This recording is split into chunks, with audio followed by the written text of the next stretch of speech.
Oh my fucking god, Swario, what the fuck? I hate this.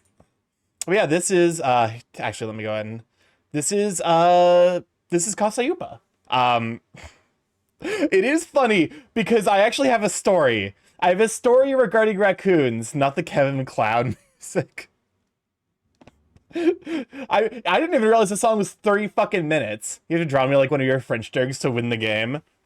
I am. But you're a kobold. I guess kobolds are kobolds and Durgs the same species, and one's just very tiny. I'm unclear. So I was just drawing when the notification came up. What a coincidence! Heck yeah. Um, so I was taking out my trash before stream started, and oh shoot, I wasn't even taking out my trash. Um, I went to get my mail. Okay, story time. I went to go get my mail, and I was like, okay, whatever. It's a bunch of spam. Uh, in like for context, I found I definitely have been noticed that something has been sneaky to my garbage cans and and getting into my trash. Getting your mail sounds getting your mail sounds kind of sus. Not gonna lie, that is proof of how homosexual you are. Not gonna lie. Welcome on the crows. Glad to have you, sweet bean. Don't let the dragons hear you ask if kobolds and dragons are the same. I don't want to. I don't want to. You know what? You're right. I shouldn't be asking questions I don't want the answers to. But yeah, I went to go get my mail. Um, and I'm like, okay, whatever. It's a bunch of spam. I'm just gonna go and throw it in my garbage can. And lo and fucking behold, I found out the little bastard that's responsible for getting in my trash because it's a fucking raccoon who was just sitting there looking up at me.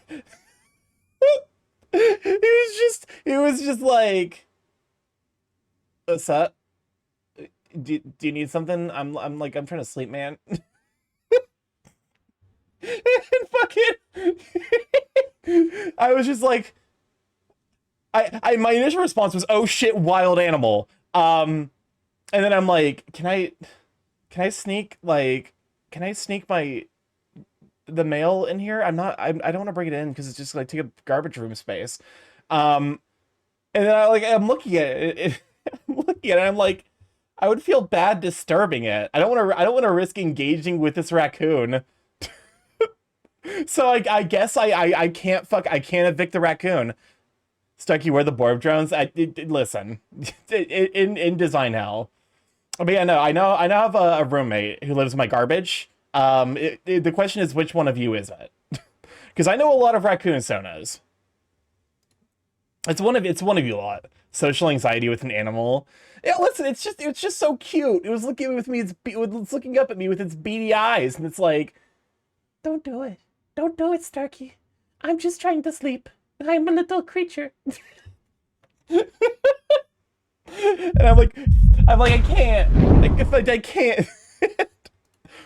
The question is a raccoon? Is it or is the raccoon? Is it Kaimun? Is it Dex? Is it what's it called? Is it Kasai? Raccoons are cute. Raccoons are cute. To be honest with you, it doesn't necessarily represent that much of a problem for me. I do wish it would not sleep there. Is what I'm gonna say on the matter because I don't want to like I don't want to be jump scared by it. Apparently, raccoons are monumentally stupid IRL and constantly put themselves in danger for no reason. Honestly, mood. In that way, raccoons and I are kindred spirits. Just a curious little guy. I'm assuming he's like this is where the trash happens, right? If I just sleep here, the trash will come. Oh, come on, Casa. I thought I'd be sleeping.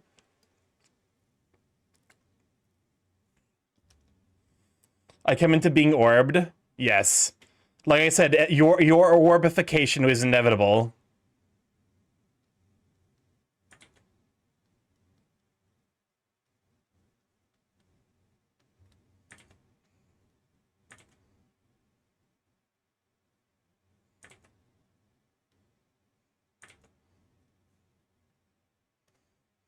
Okay.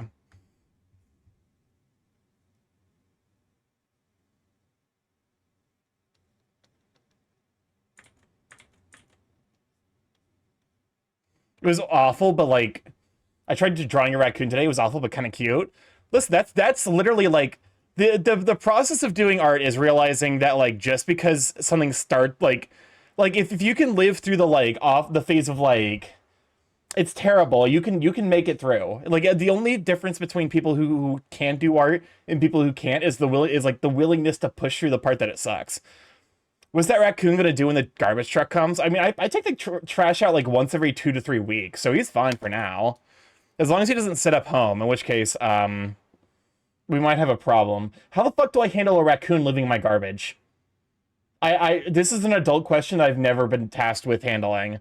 And increasingly, that's why I'm like, adults are always phoning it in. Call animal control? I guess so.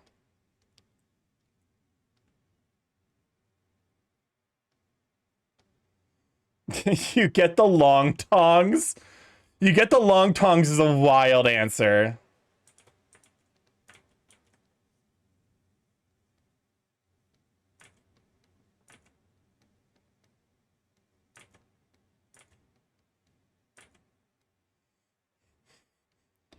Needed my help to get into drawing, so this is my chance to learn art. Heck yeah.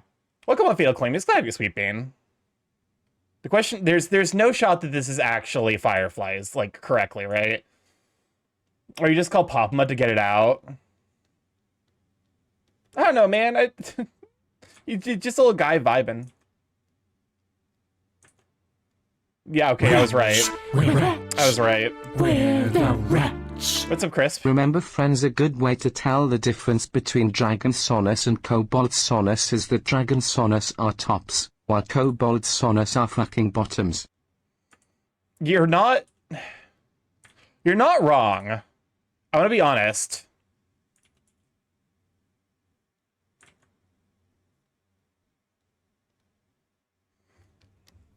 Does Papa even live close enough to you? I'm gonna be honest with you. I don't. Since he's relocated, I don't actually know how far away he lives now. He could. It could be like an hour away. He could be like 5 hours away.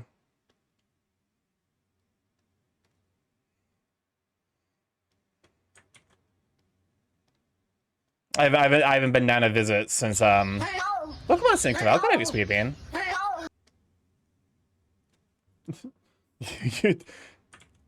This this song is just what it's like to be gaslit. You would not believe your eyes. You would not believe your eyes. You wouldn't believe your eyes, would you? Welcome on, TK. Good to have you, Sweet Bean. Can we shout for TK? TK, like a spectacular artist. If you like him big, soft, and round, TK is the place to be.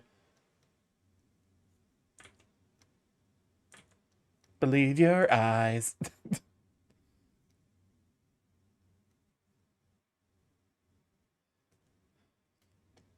Welcome on, Time Lock Work. Glad to have you, Sweet Bean.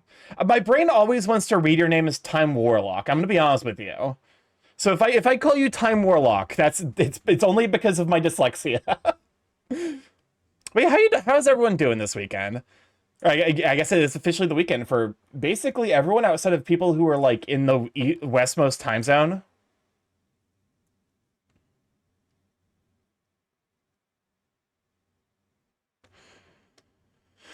Okay.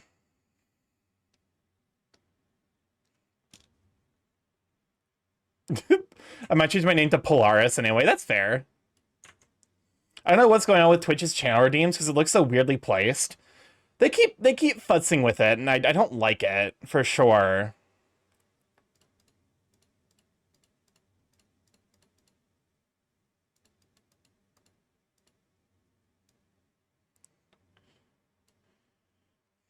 Rats. What's up, Chris? Doing good. Busy today, so I couldn't stream. You would not believe your eyes. You believe not eyes your would. Believe not would your eyes. Your not eyes would believe. Would eyes your believe not. Spin. Chris, did you have a stroke? Do I need to take you like a vet? But no, I definitely understand. That's why like technically I'm supposed to start stream a little bit earlier than I did today. But the major reason for that is I was delayed was A, because of the raccoon, and B, because of So right before stream, I got the animation for the Starkey hug, which I was super duper excited about. It's super cute. I'm like already massively in love with it.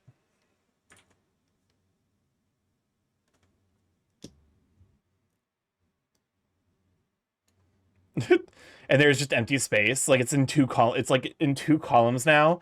But yeah, that's not what I meant to do.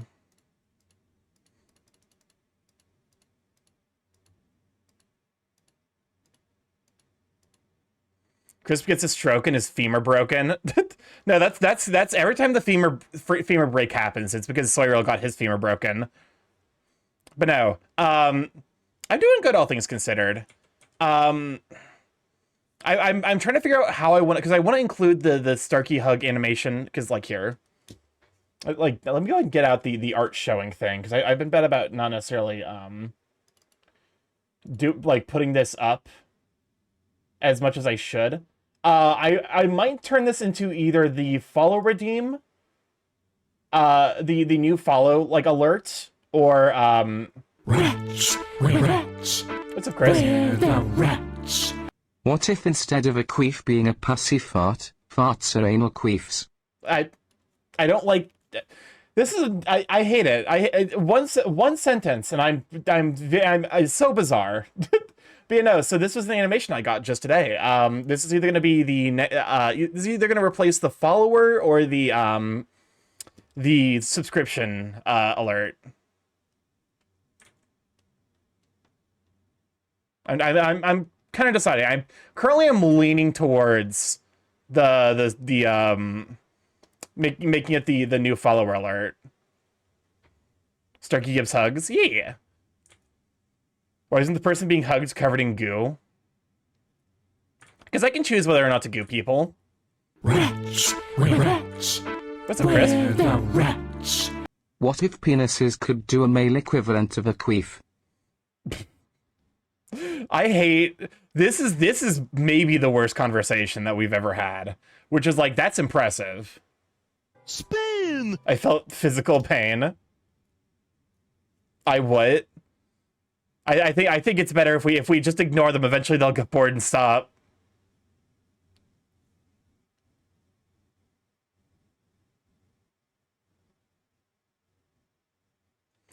I think if I need to probably bring you. There we go. There we go. I just wanted to do that one message. Understandable. But no, so if there's one thing I have a reputation for now, is that apparently I have a reputation now for giving good hugs. I'm going back to modding my Kingdom Hearts. Understandable. He was getting Borbified. This is Kasai Yupa, who is a mod here. This Borb was gifted by Pseudowolf.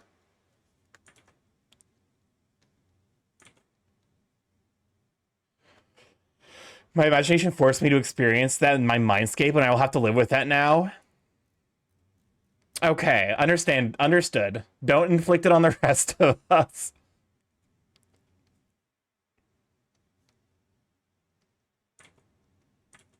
I am.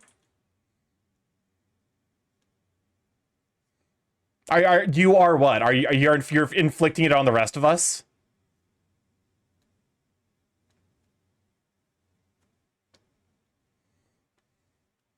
I'm happy.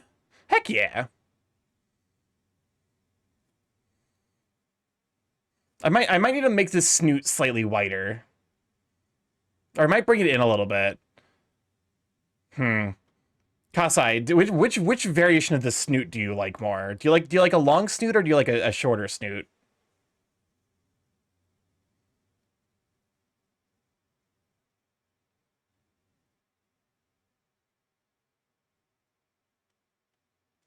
There you go. That looks a little bit better to me. I'm happy. Heck yeah. You deserve happiness. Grabs you, folds you. I should say have wings. I've only been aware of them. I've been aware of them. My brain is only now registered. Now I think about the logistics of you flying. I mean, I don't necessarily use it often, but I do have the like. God damn, they cover up the whole screen. Yo, wait, but this is low-key a great way to censor shit. Hold up. This is a bomb-ass censorship method. I'm like, fuck. I'm like, shit, fuck. I can't show that on Twitch. I don't want to get banned. Wings, get in there. Anyways, and folded. I feel like the engineer from Superman is a good example of how your nanomachines work. I have no idea what the engineer from Superman is.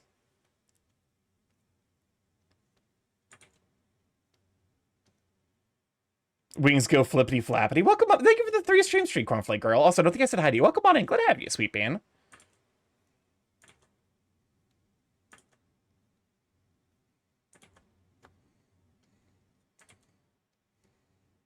Rats. Give you actually like a little bit of a chin. Where the rats? Starkey, you do amazing work. How dare you? How dare you say that to me? How complimenting my art here on my stream? Banned. How's that look? It's okay. We're getting somewhere. I think I need to probably make the angle less extreme. Somewhere like that. Damn, I'm guessing a chat jail. No one's allowed to compliment the Borb. Not allowed. Banned. Illegal. Criminal behavior. But you know, anyone got anything interesting going on for this weekend? I'll actually be going, I'll be celebrating a friend's birthday this weekend, so that's gonna be fun. I think the current plan is to do an escape room. Rats. What's up, Chris? Where the rats? Starkey, stop comparing yourself to others. Instead, realize that your art is good and that it's a 2 kicks scenario. Fair enough. I suppose if I must. I do appreciate that thought though. That sentiment of being like, I'm allowed to say my art is good even if I feel like I have a long way to go. There's a lot of summer events this weekend, like the food walk. Heck yeah.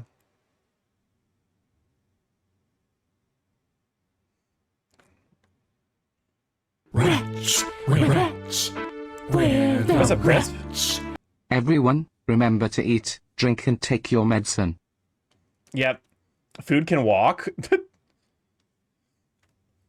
Listen, how many Vor jokes do we have to make on this stream before that becomes like an ingrained idea? Don't ignore the fact that that's static relative to the screen. Imagine eating. Here, actually, let me go and stick that. Here, let me. And then if I go to studio mode, gameplay. Okay, add. I think it's an image. Already existing, art showing thing. Oh, God bless.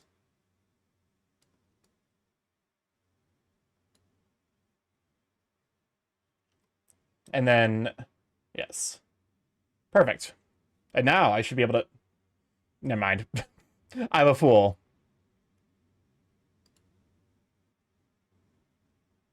There we go. Log date. We're talking about pregnant Tenna. God damn it. I swear to God, we can never escape Mpreg and we can never escape Vor. Those are the 2 fucking inevitabilities of the stream now.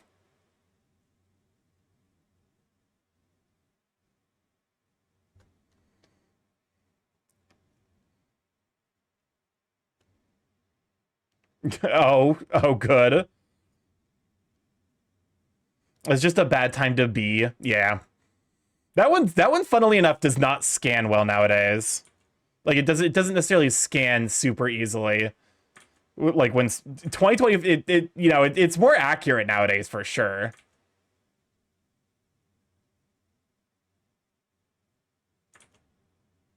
Rats. Where rats? Where the rats? What's up, Chris? Cows walk. Cows also store their milk in their udders, which can be made into cheese that you can eat. Does that count as food walking?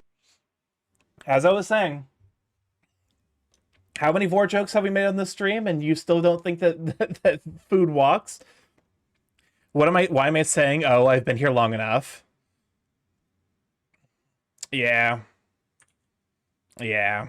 I feel like once you get once you fully like there's definitely like at some point like a vibe that clicks, at which point you're locked in here, and I'm sorry, there is no escape. Does that have to do with vor? It's about cheese. Well, I'm saying that in response to the idea that, oh, does food walk? Of course it does. Like you can eat anything as long as you can kill it, and you can eat some things you can't kill.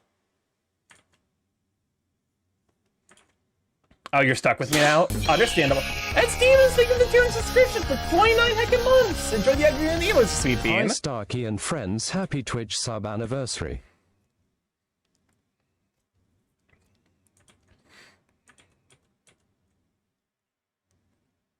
Rats, we're rats. What's up, Chris? We're the rats. You can eat ass without having to kill anyone. You know what? Good point. And asses definitely walk.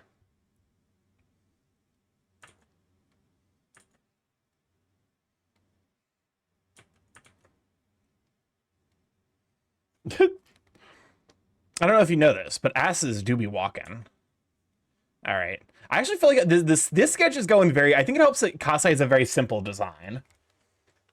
Like your design is very, very like simplistic. It's immediately recognizable for sure, but it, you know, it doesn't necessarily have the complexities that I that it like usually end up taking me a while to like figure out.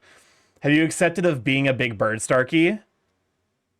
I think more or less at this point I've made like peace to some degree with the fact that I do enjoy being a little bit of macro.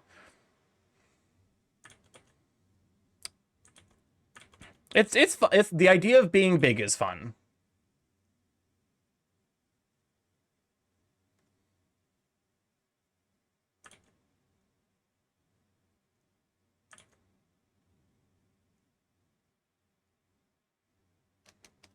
My design philosophy is heavily inspired by Mob Psycho 100. Huh. I can see it. Are you the city destroying mass murdering type of macro? No. For me, for my worth, I think I'm much more of the like in terms of macro, I definitely would rather be like I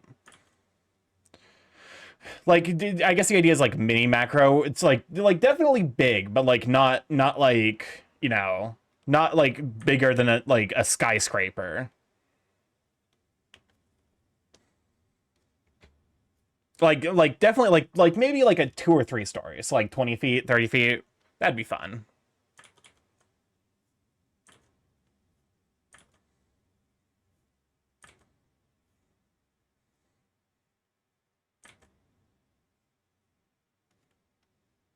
There you go. No, I'm not huge on that. There we go.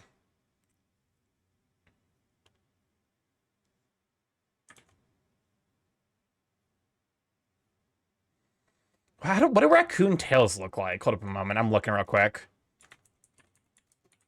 I always think of them as being like kind of like basically like big round oblong things. Yeah, that's basically what they got going. It's like caterpillar-esque. Pizza got here, excellent.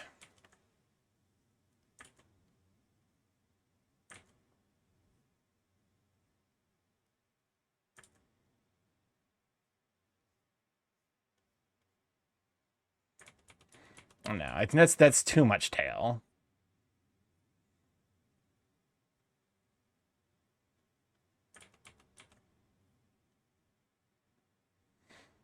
Pizza got here. They forgot my 2-liter of Coke. Am I allowed to give the person responsible for no drink a lobotomy? No. But you are allowed to use that one SpongeBob meme. How am I supposed to drink this without my Coke?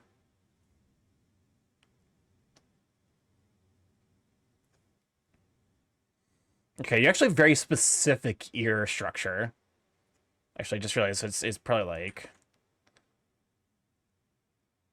There you go. More something like that. And then do the same over here so that way... Okay.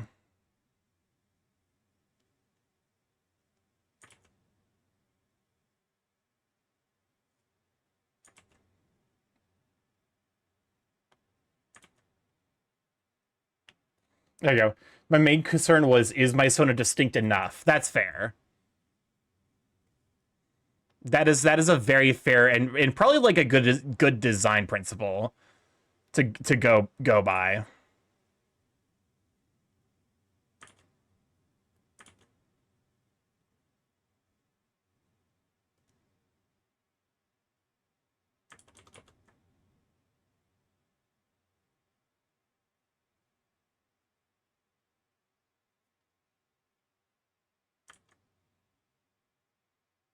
I suppose that's like, you know what? That's probably a good way for me to like think about character design, because that's definitely, I think, part of why Starkey is really well designed. I've seen some macro art where the macro is slash grows bigger than the Earth, and sometimes I wonder how that works. Do they have their own atmosphere and climate that produces enough oxygen for them to survive in outer space? If they are in space for long enough, would they become a planet? Or do they become one of Earth's moons? Or does Earth become one of their moons? I assume it's furry. It's like furry logic, in the same, like, you know, in the same vein as like what's the joke about otter space? I assume it's basically furry logic going on.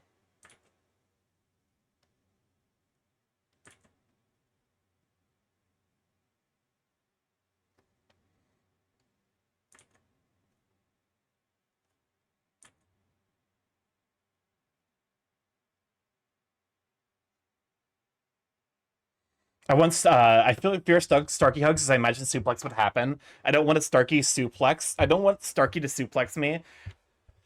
Here's the thing, I wouldn't suplex you. If I'm going to take you out, I'm going to be much more insidious about it. I'm going to be honest.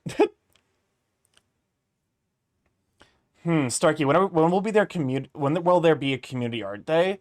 That's a good question.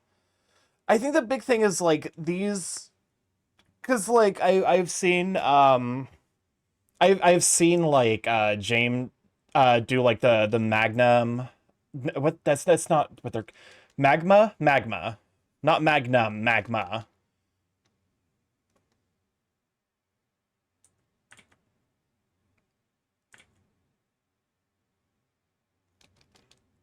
But yeah, so I've seen James do those, and they definitely look like a lot of fun.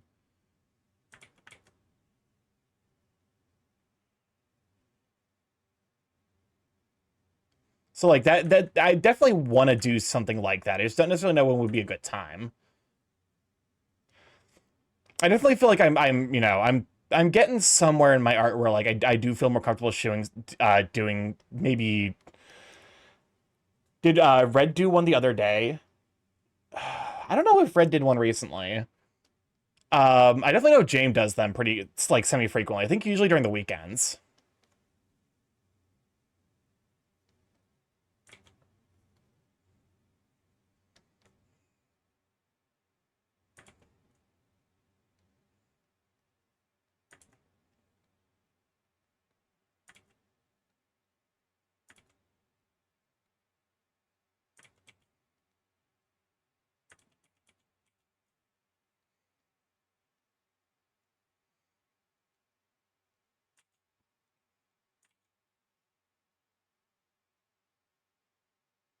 There you go. The logistics of macrophilia.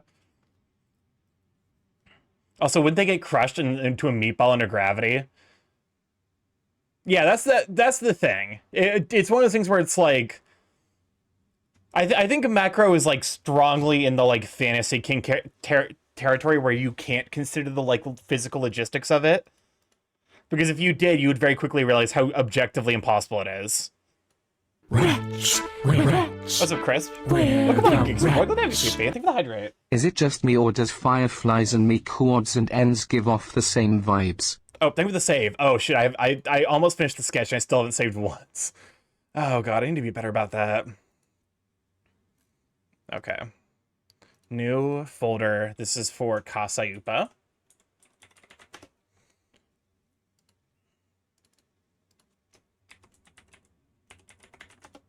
There you go.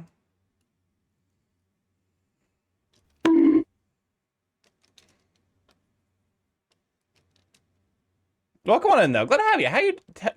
We are vibing. We're doing some art.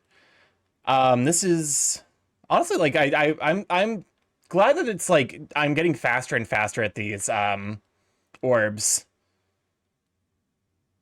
Hopefully it'll give me like a chance to do some, you know, because I want to get the lion piece out before July is out, and it stops being like as relevant. Hold up.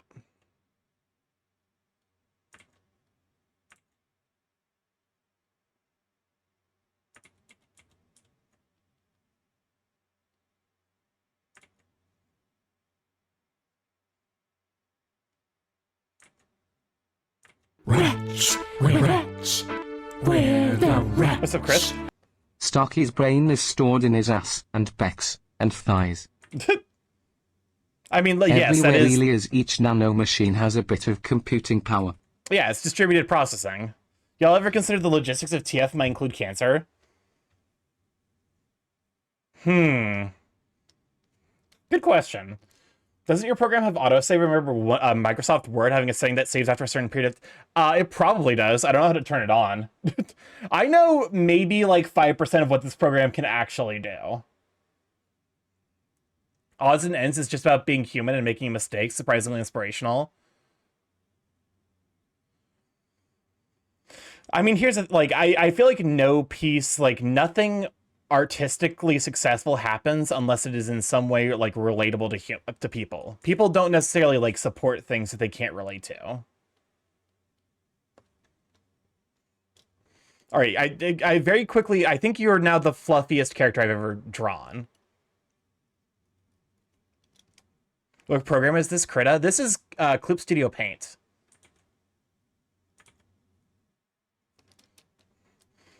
If you meet someone who relates to Am, fucking run now. Yeah, well, here's the thing. I feel like I Have No Mouth and I Must Scream doesn't have that mass market appeal because of the fact that it's very much about the like the worst aspects of the human experience. I swear to God, why is fucking Firefly is the next stream bit? It says CSP on the top. Oh, it does, doesn't it? Right next to the hug. But yeah, no. Almost Googled Clop Studio Paint. Very different program. Very different program. I only added one. This one's Kronos' fault. And I see someone else put a fucking Owl City song in here. Admittedly, it's not Fireflies, but it's still Owl City.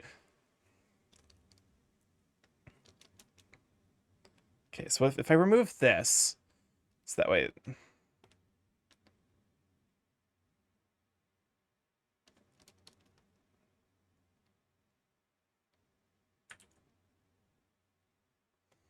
So something like that.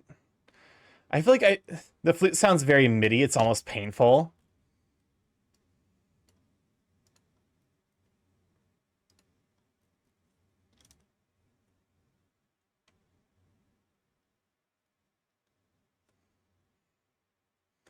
I wonder if I've made the ears too big, maybe? Burr,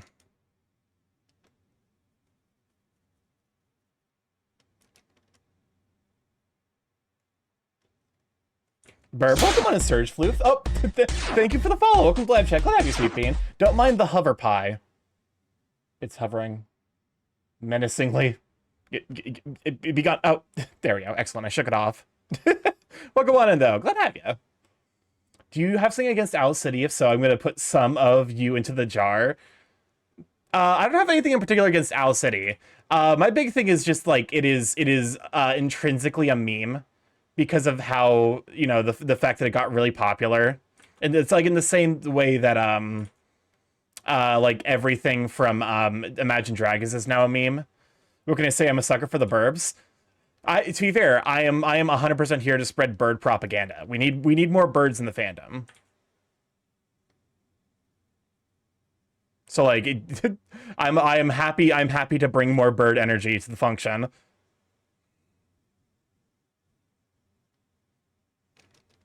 Sure, something more like this. I don't know. I'm not huge on this curve here.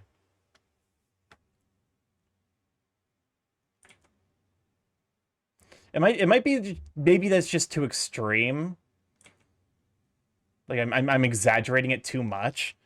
Owls and corvids, yes. Yes, we need more. More owls and corvids.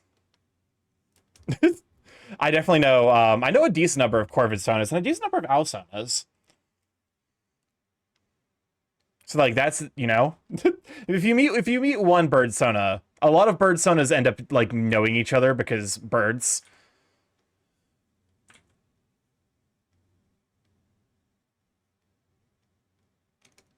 Name one owl sona that you know. I bet you can't.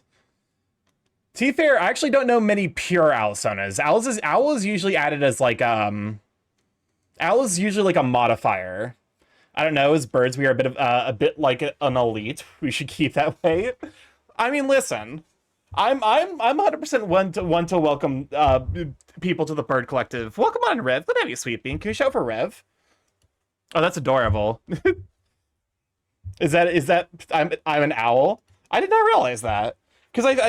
So Soyreal is an owl bear. James has an owl cat griffin thing, in his own words. Sick. And then I'm trying to think of like the next owls I know are like there's the owl guy who has runes on his Sona's chest. I can't remember his username. I know Sova13 is an owl, in which he gets a lot of hyper, like a lot of the very extreme pieces. Finish my stream, the piece is still work in progress. Heck yeah. I actually just finished drawing a raven. You might dig it. I would love to see it. If you want to send it over. Actually, you might have already. Oh, you already did. But here, let me show it off real quick. I do love, like, this is really, really cool. Let me see. General use.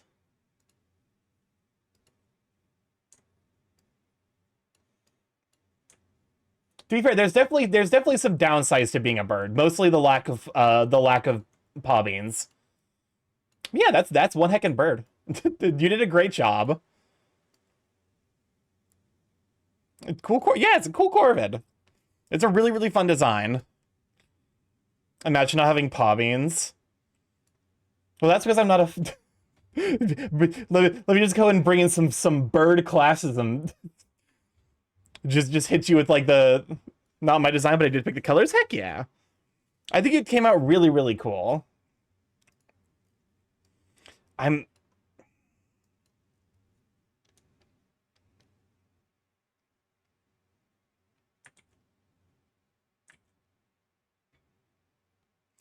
Actually, that might be the sauce. I think I might have discovered the sauce. Oh, sorry, I think it probably needs to be the case where like I need to probably like rotate this slightly.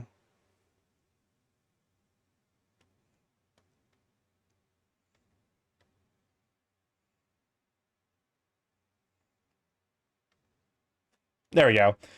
Stark, you found a YouTube short on simulation that caused boss to absolutely suffer, sent to you for when you need to rest your eyes.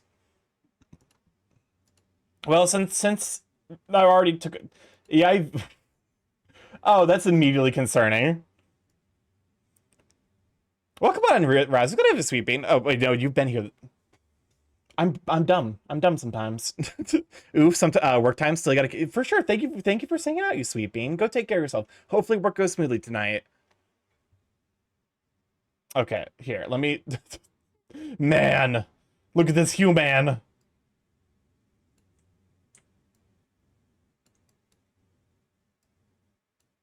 There we go.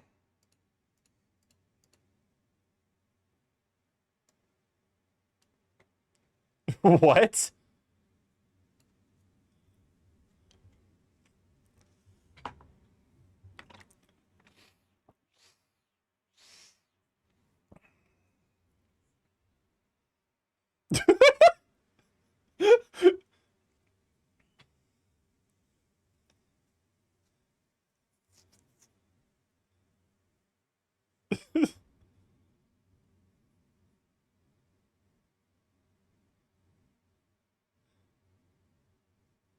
What?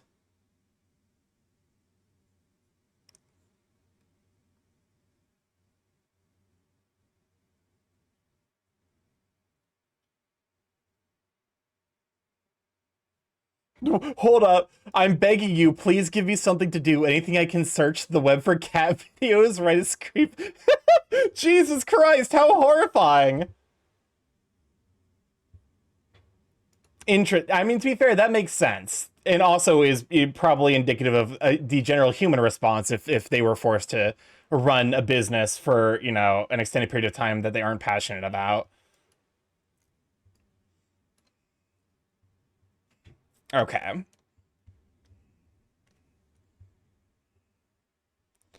We give bots the existential dread. Finally, something to suffer alongside us. Wretch. Friendship. Wretch. What's up, Chris? We're the wretch. Okay, you can enable canvas recovery that Okay. restores the canvas automatically if Clip Studio Paint is closed abnormally. It's under the File section of the Preferences menu. Please turn it on so your wonderful work won't be lost to the cyberspace. File. Nope, I don't see preferences. Oh, here it is. Preferences. Okay. Canvas. Display resolution. File. Enable. Okay, the canvas recovery is enabled already. It's set for every 15 minutes. So, yes. Okay, so that's probably what those weird like freezes were. Were like probably my canvas, like basically my canvas auto saving. Okay. Now let's go ahead and see about lining this bad boy. I feel like the sketch went really fast. Every time I need to realize that, like, as I'm getting better, it's okay for me to not necessarily spend as much time, especially for like something like this, where like I do have a very I've done it multiple times. No orbs will be lost to the void. All orbs must be saved. All orbs not saved will be lost. Now now my brain is like now put loss. Put Starkey, you should put loss in Kasai's Borb. By the way, can I ask for you to give me fangs? Oh, for sure. Thank you for telling me. Are those so fangs are downward pointing? Oh. I've accidentally why was it weird?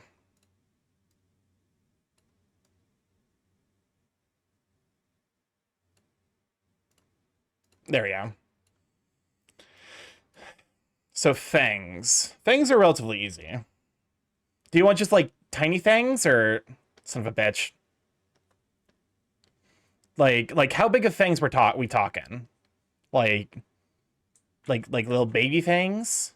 Or like or tusks. Like this is basically an inverse tusk. In your sketch where you poured lava on me, I decided some fangs are fitting. That's fair. I'm gonna give you little tiny things.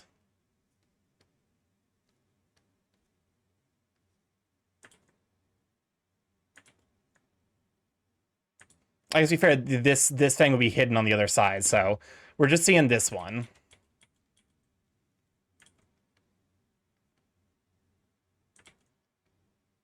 Plus IRL, I have vampire fangs.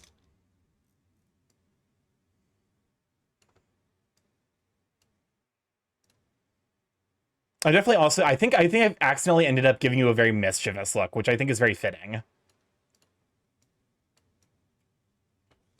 Pointy teeth. I have one very pointy canine and then one that I presumably was pointy and then it got like I actually have a chip in one of my teeth. Couldn't tell you where it came from.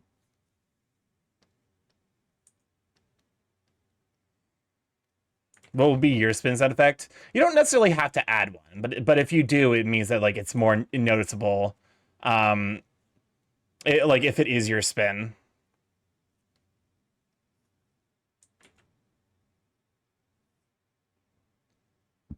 Spin! Wait, sorry, real. Spin! Oh, the first try.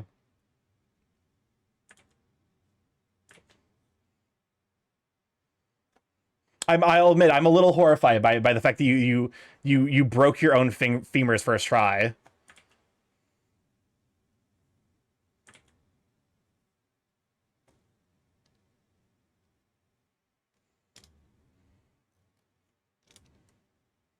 Okay.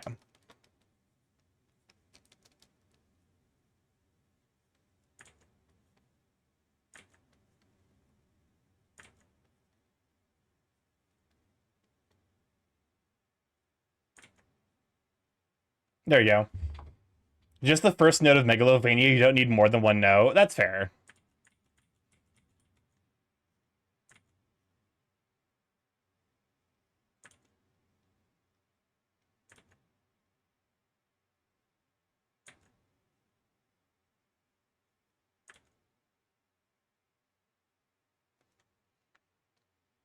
I'm also trying something a little bit different with the way I'm drawing fluff. I forget how millennial this song was, like, vegetable. So hopefully this new style works out a little bit better for what I'm kind of going for.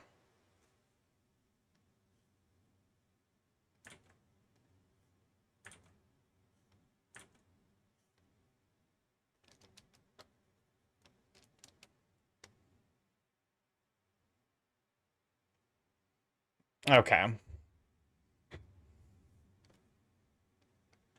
This song is very early 2000s.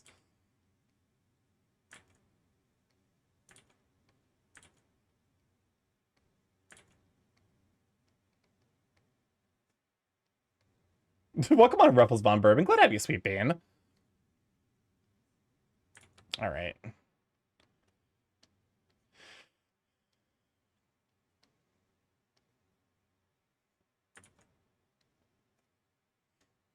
I love it though. 2000s music was peak.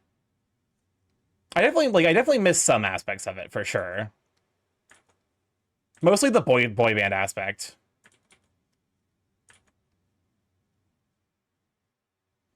Oh, 69, nice. Also, hi Starkey.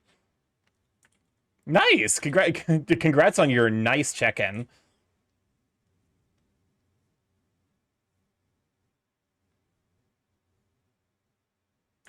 This is Owl City's furry song.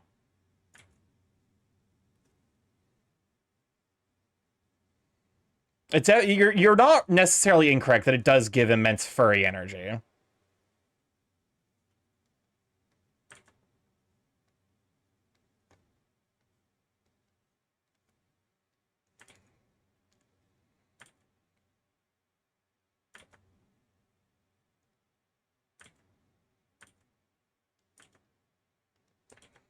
I'm swear to God, sometimes there's just like a line where it's like it just refuses to connect the way I want it to.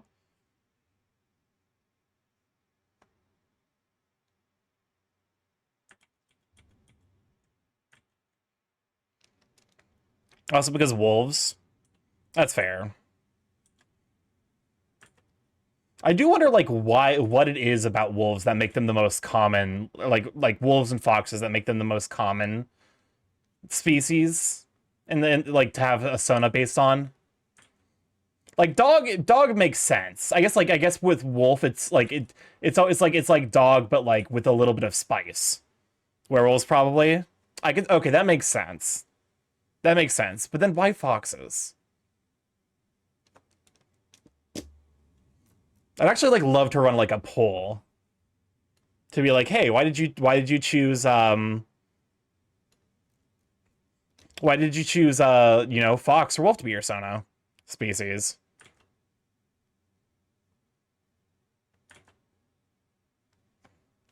Foxes are between cats and dogs. Fair enough, because foxes are cute. That's fair. A lot of people, I guess it's for my money. I'm just like, you know, it's kind of wild that like foxes are one of. Oh, Robin Hood. Robin Hood makes a lot of sense actually. It makes, you know. But then like that also like, you know, suddenly we're brushing up against I think other questions and that are like, you know, why was Robin Hood made to be a fox? What is it about the fox that is so appealing to humanity that we're like, yes, we must. You know, if Robin Hood were an animal, he would clearly be a fox. No, it is probably Zootopia too. So clearly I need to have something go ultra successful about bird people. I'm a fake furry. I never played. I've not seen Robin Hood either, to be honest. Foxes were mischievous like Robin Hood. That's fair.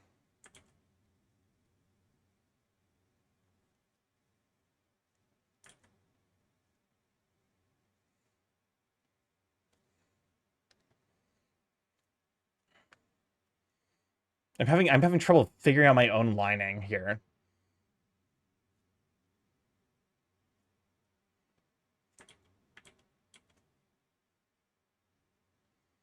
Oh, I think that was me trying to figure out the... Yeah, I see now.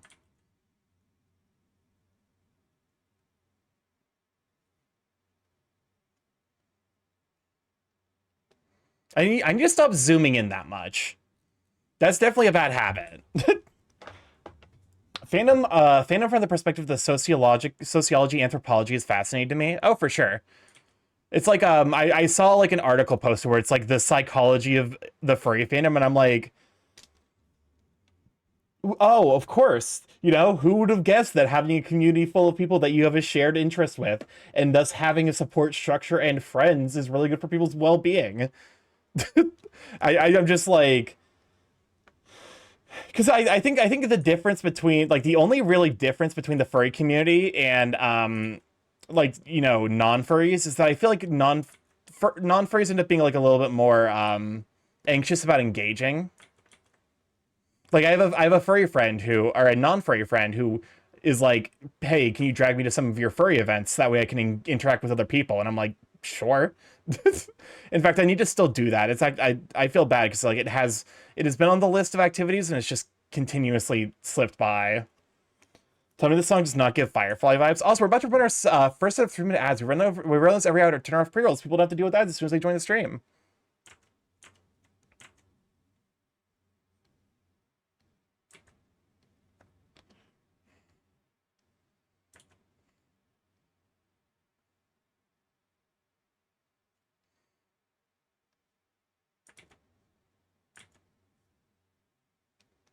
There we go.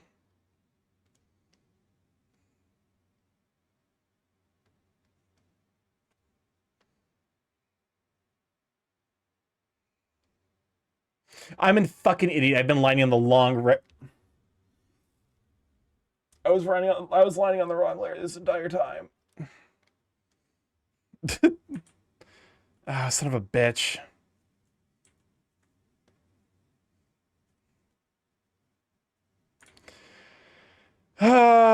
That's a wrong layer moment.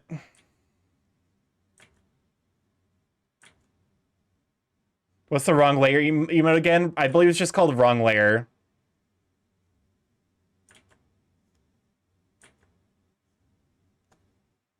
Fanfiction is a very interesting phenomenon. It goes against the popular capitalist idea of people not doing work without a financial motivation. Meanwhile, fanfiction writers are writing stories longer than the Bible for free.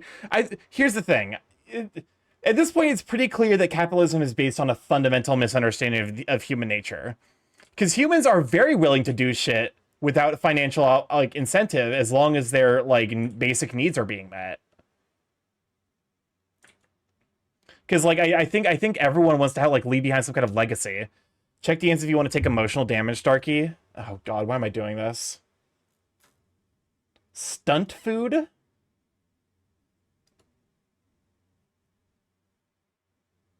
Boar Pokemon and Sega. Go ahead, you sweet bean. How you holding up? Congrats on making it through a Friday. I mean, oh, you probably have a little bit of time left at work. Given where I'm pretty sure what time zone I'm yeah. Oh, they were showing at Sager, by the way. We're currently in the process of drawing a raccoon. And there's just like I still think it's so wild that like on the day we happen to be drawing a raccoon, I check my garbage and there's a fucking raccoon in there.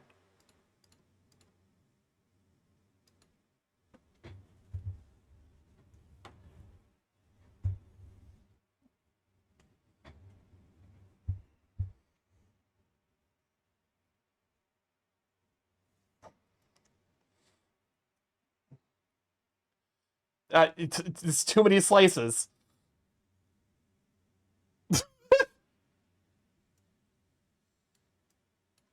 How do you put a...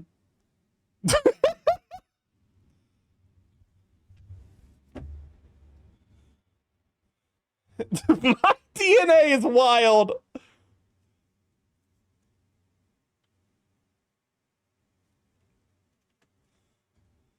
These are just Cards Against Humanity.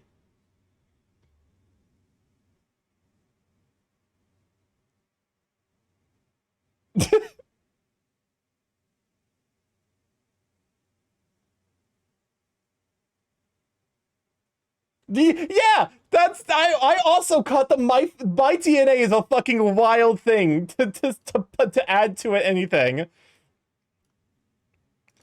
That's fucking wild. Gooner sauce.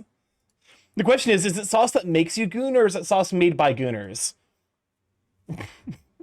You're fascinating. You're telling me that a horse drew this carriage. The Stanzies are riot. I like how at some point it's just like you could actually use that script to like add new cards to Cards Against Humanity. The devil you know, the devil you don't know. It's semen or squirt juice, obviously. Rats. What's up, Chris? Where the rats? Remember, friends, they claim that humans are inherently selfish. Remember this simple question. How many cultures in the world highly value hospitality and stuff like that? Answer, Yeah. it's a metric ton of cultures. Human kindness is an inherent feature. Those people are just assholes. Yeah, basically. Basically. They are the kinds of people who would have been left to rot in ancient days. Have you seen Stancy's Heaven or Hell videos? I haven't.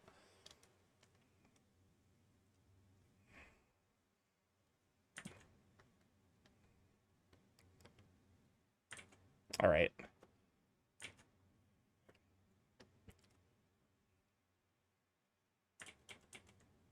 Can we please watch one even one? All right, I'll take a look real quick.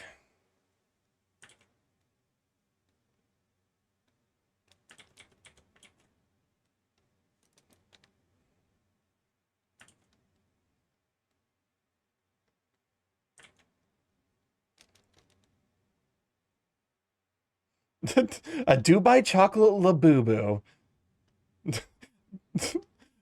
A terrible secret. A needed friend. Bees. How the fuck do you put bees in a milkshake? Hold up, let me finish this ear real quick, and then we can check out a Heaven or Hell video.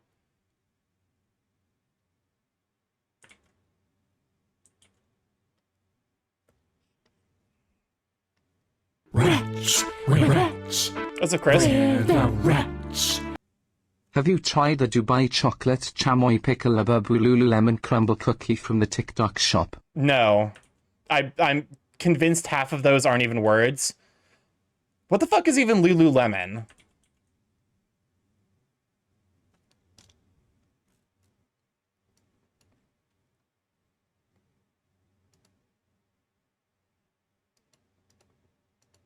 That's definitely looking fluffier than like what I usually am making. In stereotypical goon voice, "Hey, yo, boss, I didn't know we made sauce."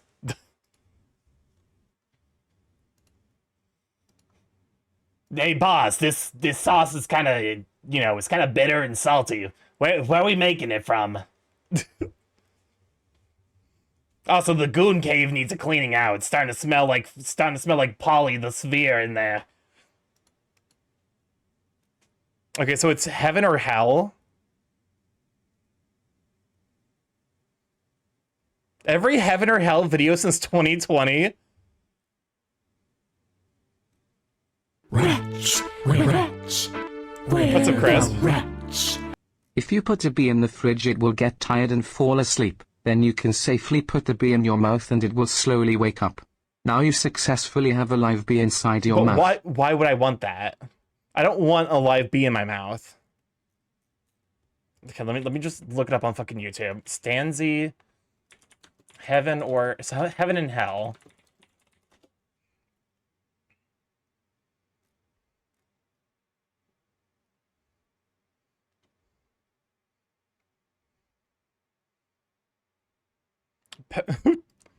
Okay, what are these? Rats. What's up, We're Chris? rats. We're the rats. That's how you get the freshest honey. Well, shit, I'm in. I definitely feel like that's also a great way to get some kind of horrible mouth disease.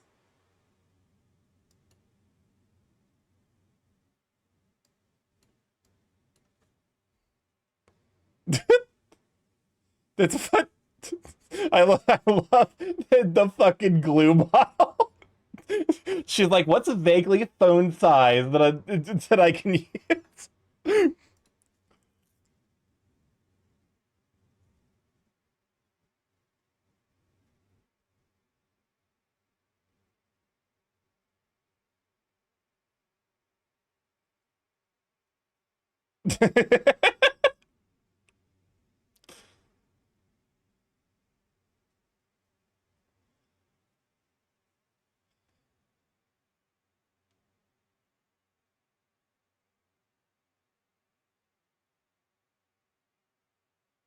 No! No! Oh God! Christ! What have you done?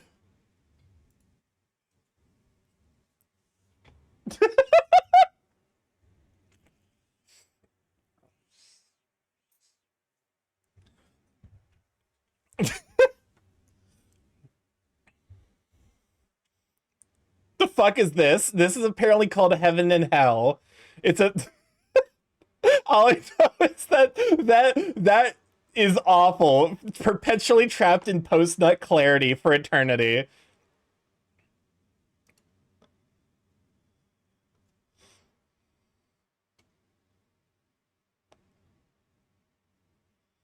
Give this woman a network series. That's what, I'm 100% for it, Loki. This is great content.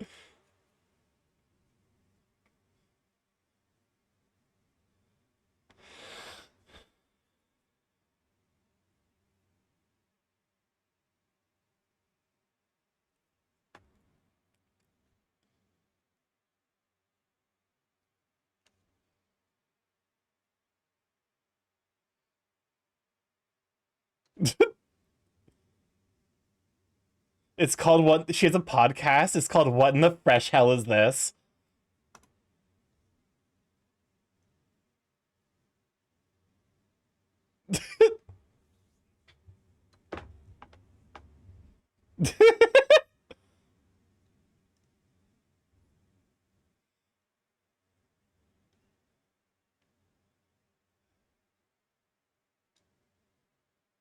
No. Listen, okay, no, but that is the best part. Just like I in heaven spending even like one evening, like can I get tea with Betty White? Fuck yeah. They're killing it, absolutely. She reminds me a little bit of the it was on TikTok. I don't know if it got moved over to YouTube or not, but it was I think it was like so it was Cafe. No, not cafe, but cafe, like a fey creatures, and then it was like she was basically like doing a series based on like what a cafe run by a fey trickster would look like, and it was actually like a lot of fun. I love tuning into those. She did some vids on Twitch hunts, if I remember correctly, or on witch hunts. Witch hunts and Twitch hunts have very, very different energies.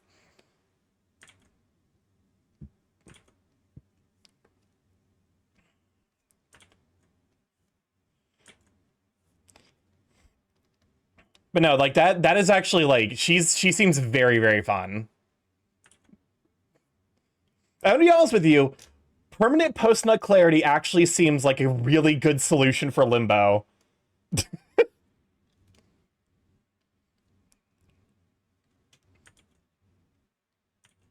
Like, I hate to say it, but that's actually kind of genius. Starky, if Faye asked for your pronouns, would you give them to the Fae? Sure, I'm not using them. Welcome on to Big Burr. Glad to have you, Sweet Bean. Can you show for Big Burr? I mean, realistically, I wouldn't, because, like, having access to he, him, like having to get used to she, her as pronouns would mostly just be an annoyance. more than anything. That is the fundamental of like, I don't necessarily care about he, him, she, her, but I'm used to he, him. So like it's what I go by. Yay for agender vibes. Even though I'm mask presenting and use he, him pronouns, or like he, they, I'm just like, but I like baking. I like cooking. I like looking pretty. I like looking fetch. Agender, not with remove the space. Like agender as in like gender, a like in the like linguistic like prefix meaning like not, or like irrespective to gender. I know I'm being stupid. Okay, fair enough. Because it's one of those like you know, identities that I guess like I feel like it doesn't necessarily get discussed much because it just is. Like, you know, it's one of those things where it's like no one cares. Not even the people who are agender care. I'm like, if you mispronoun me, I don't fucking care, man. Have you heard of the activity theory? I have not. What is activity theory?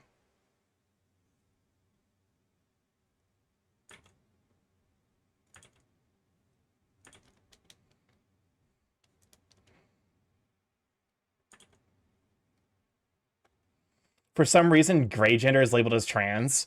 Well, because so trans is literally like cisgender is literally, do you identify as the gender you were, like, do you identify with the gender that is matching to the sex you were born with? Starkey, what channel was that on? What what activity theory or gray gender or agender? What channel? I'm so lost. I'm dumb. Yeah, that's it. Oh, for fuck. Oh, god damn it, Stream Deck. Oh, Stream Deck, why? Anyways.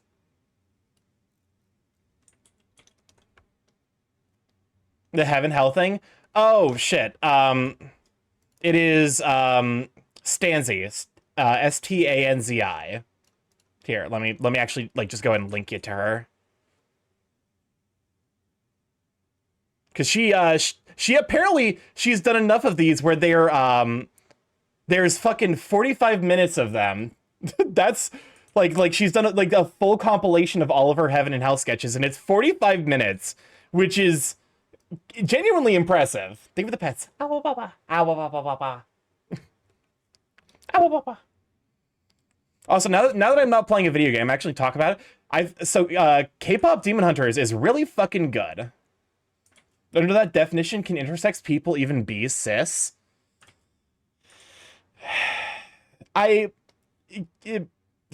Good, terrific question.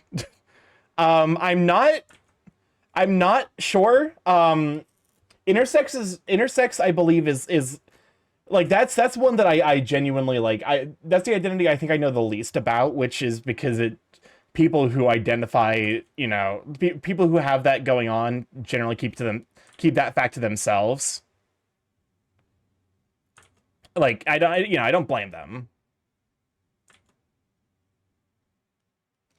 Well, come on, Yonu. Glad to have you, sweet man. So like I don't blame them for wanting to keep that private because it is very, very personal. But yeah, I'm doing okay, just tired. I don't necessarily know. I believe also I might be like, because I saw one person who apparently falls into the category of agender talking about it, and the preferred term is bigenital. Like there's like that's like one of the more preferred terms nowadays. Wretch, wretch, That's a crisp. we're the wretch. Intersex people are those born with any of several sex characteristics, including chromosome patterns, gonads, or genitals that, according to the Office of the United Nations High Commissioner for Human Rights, do not fit typical binary notions of male or female bodies. Yep. And which it's one of those things where it's like it's not like you have both bits. It can be like it can be any variation of things. Like apparently having like a fully formed ovary that happens to produce spermatozoa. So you have the hardware to carry a child, but you don't actually have the like you don't have like the eggs to like become impregnated. It's like it's genuinely fascinating. Although I can understand why like a lot of people find it uncomfortable. It's one of those things where it's like I recognize that I have a very, very high tolerance for weird or like for like atypical discussions of the human body, which is why like in general I try to play it more on the safe side because like I'm like, yeah, sure, whatever. I am,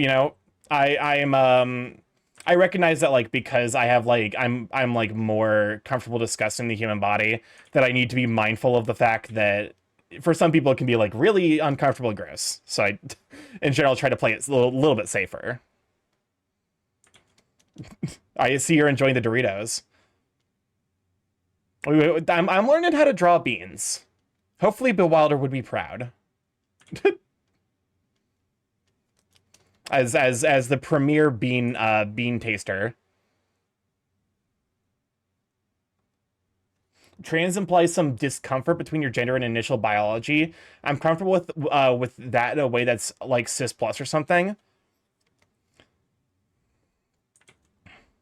I'm sure it will look nice. Yeah. But no, because I guess to be fair, yeah, that's like if you don't identify. All I know is like it ends up falling under the trans umbrella, although like it to some degree I feel like we don't like agender people don't necessarily have the struggles that trans people do. Because like it's not like we're necessarily like experiencing the full extent of like the way that our bodies and decision making is limited by gender expression. Because we don't really care about gender expression in the first place. To my understanding, activity theory, it tries to explain why people do things. Oh, that's actually a fascinating research field. My guess would be, because like in my mind, I'm like, okay, why do I do like okay, I don't necessarily like, I don't bring up monetization of stream often because I don't want it to become like a focus. It's one of those things where it's like I don't stream because of the Buddy Holly, but it never starts. This is just 4 minutes of silence. Anyways, but yeah, no, I don't necessarily talk about like I don't talk about this the like financial aspect of stream because I don't want it to become like a focus. I don't want to become the focus rather. But like I don't make money off of stream. Like I make just under like $100 a month on average. And that's actually gone down as time has gone on. But for me, streaming is in a lot of ways my social outlet. I didn't think it would be silence. It was just for hey, you're not like listen. They were very literal. They're like this song will not start. It does not start. It did not start. But no, because like I view stream very much as like streaming is like how I connect with other people in in the furry and the queer community, just online in general. Because like there's I've got a decent I guess I'm surprised that people who like are straight hang out here because I'm constantly gushing over men. That I'm like, okay, cool. I'm glad this doesn't I'm glad this doesn't like it doesn't turn you away. But you can buy with that money a Crunchwrap Supreme and a Slurpee. I could buy Crunchwrap Supremes. Especially because they added a Taco Bell close to where I live now, which is nice. But no, like I think even if I made zero money from Twitch, I would probably still be streaming because it is like a social outlet. I just get joy from being here. I don't handle downtime well. to be honest. when I have downtime, I find ways to fill it.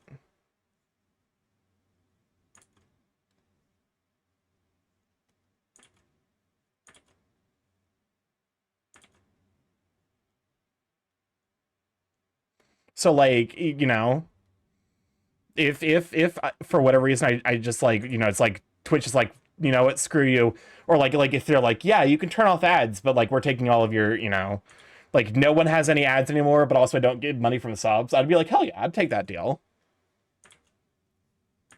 That would genuinely, like, I think that I would 100% take that deal. Because, you know, in a lot of ways I'm just like, there's just joy that comes to me from stream. And like that's all I'm here for. The community, the joy, that's all I need.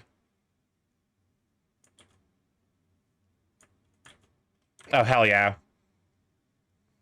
This is my second favorite song from K-pop Demon Hunters. I appreciate why it's the #1 like most listened song from it, but I do think there's one song that is better.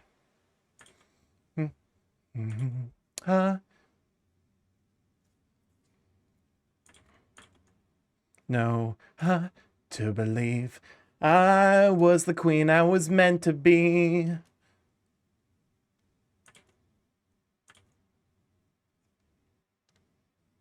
What's your first? What it sounds like. Just because there's two things about what it sounds like that personally target me. Dynamic shifts and in really well developed harmonies, and what it sounds like has both in spades. That's like, I'm like, you could not target a song more personally to make me addicted to it. Moment, gonna be golden, gonna be golden. I agree with that. You know what's funny? Jinu's plan worked IRL, then gets dethroned.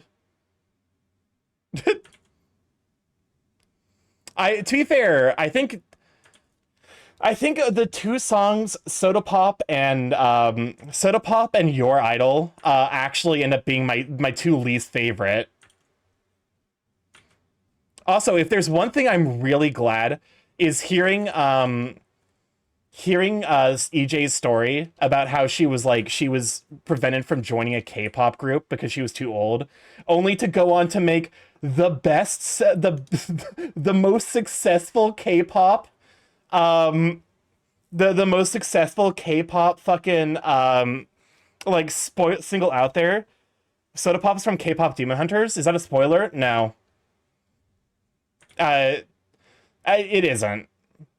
Because it's one of those things that's established relatively early on. It's literally like the villain introduction scene.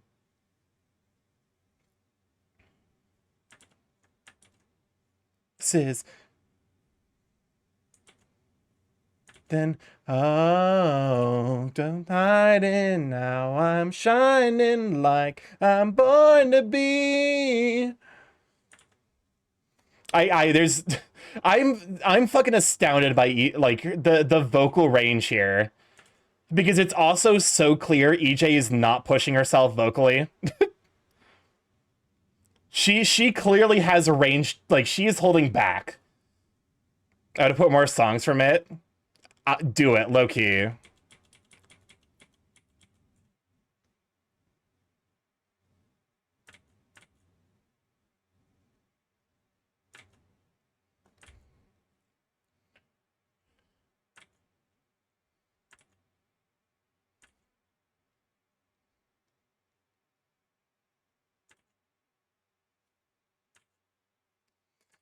I'm struggling with these pobs a little bit.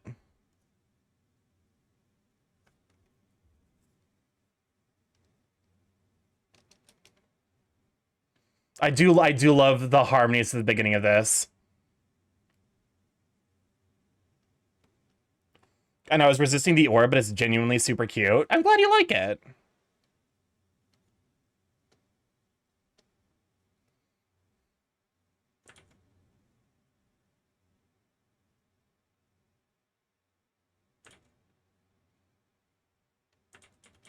Of your sins. Rats, we're rats.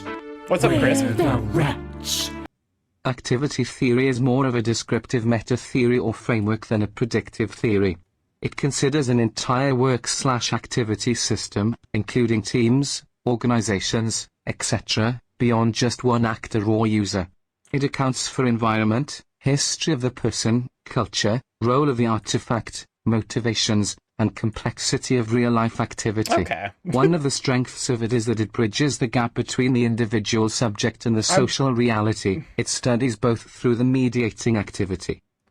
I'm gonna these Rats. these CTS are very long, so The unit of analysis in it is the concept of object-oriented, collective and culturally mediated human activity, or activity system. This system includes the object, or objective, subject, mediating artifacts, signs and tools, rules, community and division of labor. The motive for the activity in it is created through the tensions and contradictions within the elements of the system. I'm gonna be honest with you. At some point, this is just starting to blend together. Let's not post entire Wikipedia According to articles. ethnographer Bonnie Nardi, a leading theorist in that, activity theory focuses on practice, which obviates the need to distinguish applied from pure good. science. Understanding everyday practice in the real world is the very objective of scientific practice. The object of activity theory is to understand the unity of consciousness and activity. Hold up. Okay. My brother's trying to reach out to me about. Oh, okay. All right. So I'm. Let me go and restart your idol. But yeah, no. The big thing is just like it ends up taking up so much stream space between the audio space, the chat space. That I'm like it's fine for bits. I think multiple full text messages of it is fine. Like that's where I'm like.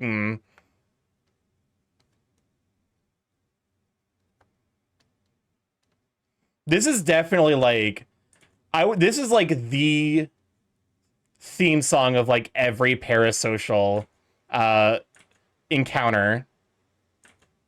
The phrase "I'm the only one who can love your sins." Welcome on, Corva Bubble. Glad to have you, Sweet Bean. Hiya.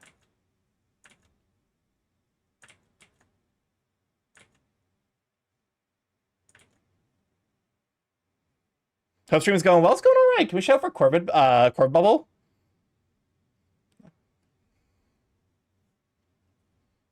I was surprised how good Netflix originals have been. It's one of those things where it's so for what it's worth. I don't think it comes down to like Netflix originals because Netflix has put out some pretty huge dumpster fires.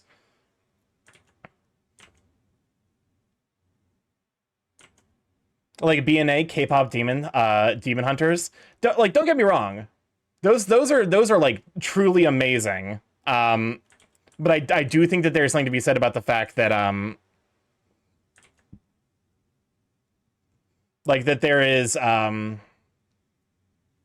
there's some bad stuff. I think the big thing is just like filtering out the stuff that you want. Like filtering out the good stuff can be a little bit because I would argue that the live action Cowboy Bebop is probably not great. The live action, I'm surprised that the live action One Piece is good. I'm very, very pleasantly surprised to see that they actually like the actors very clearly cared for the source material. I think the big thing this year has taught me is that good things just take time.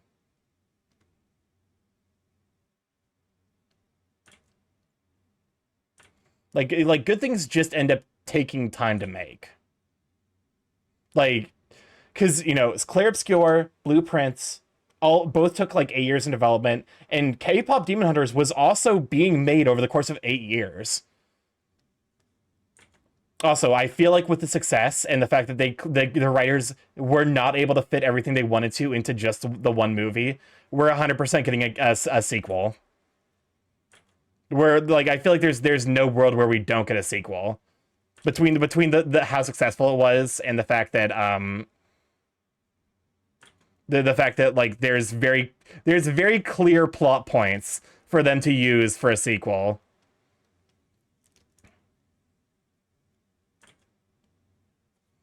I'm excited to see. I'm excited to see what they do with it. Even if it does take another 8 years, it would suck, but I'm sure it would be worth it. Although I feel like with things that are uber successful, like that's the point where they get enough money where they can afford to make it in significantly less time. Is this Daft Punk Harder, Better, Faster, Stronger, but it never starts? It took me unironically half the song to recognize, oh wait, I feel like there's something more that should happen.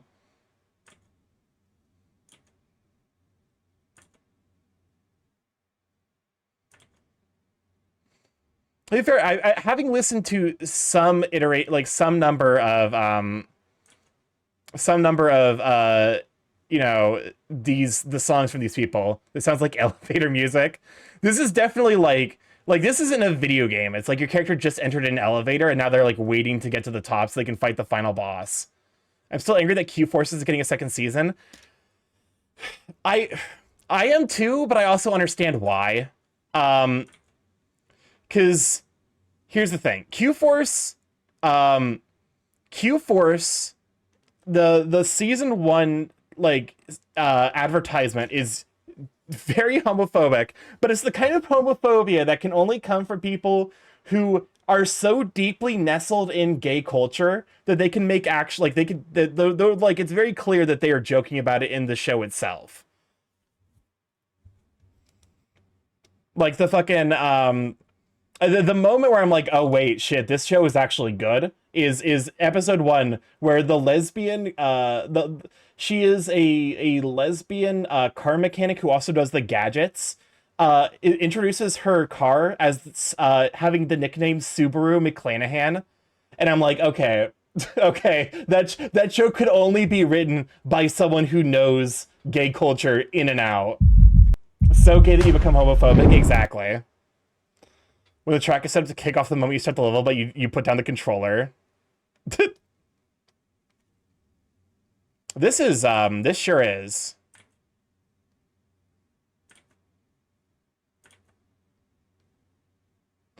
That's an oxymoron, but it makes sense. Because it's one of those things where it's like, so fun fact, actually having gone over Twitch's terms of service, Twitch specifically cuts out the ability to make jokes specifically the ability to make jokes about minority statuses you identify as. So I could make jokes at the expense of gay people. It's that thing where it's like you could only write jokes this funny and that sass the gay community this deeply if you yourself are a member of the community. But because of that fact, oh, here it is. It's a fucking banger. Then but the proof of what I am, what I came from, patterns I'm ashamed of, things that I don't understand. Fix it. I tried to hide it. My heart divided. I'm gonna be honest with you. It's just be 4 minutes of silence. My side. I was broken to a million pieces, and I can't go back.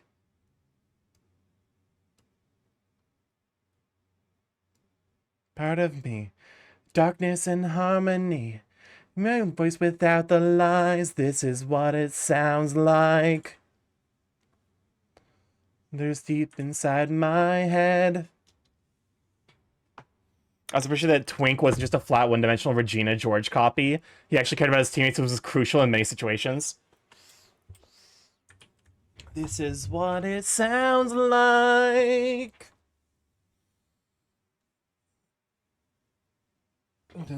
Fight. You're not alone. God, I love harmonies like this.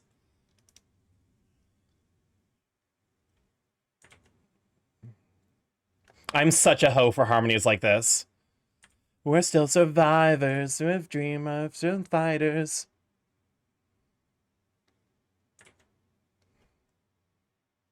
by your side. This shit is banging. So this is my favorite song from this, from K-pop Demon Hunters. Seeing all the pains, a broken glass, so part of me, a darkness and harmony. My voice without the lies, this is what it sounds like. Inside my hands, been let the jagged edges meet the light instead. I'm in harmony, feel nice and undefined, this is what it sounds like. I am such a hoe for this style of harmony.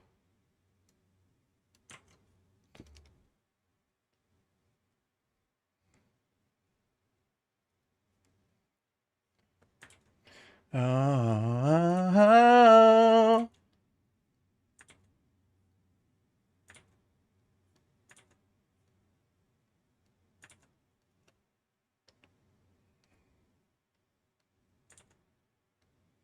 2,000,000 pieces and we can't go back. The only thing about K-pop Demon Hunters is that it's good in the Kimbop sense. My voice without the cries, this is what it sounds like.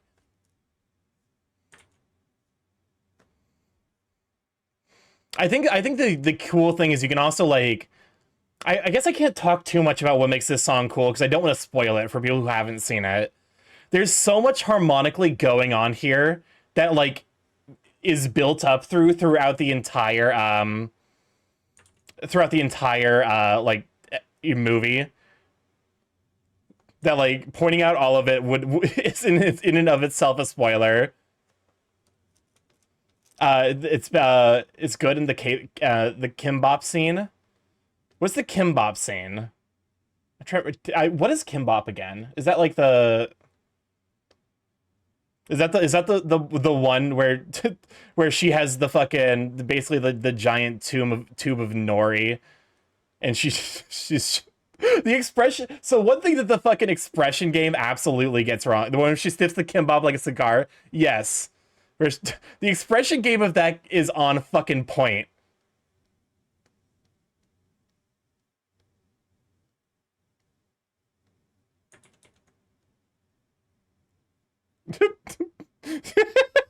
Ruby swallowing a whole roll of kimbap.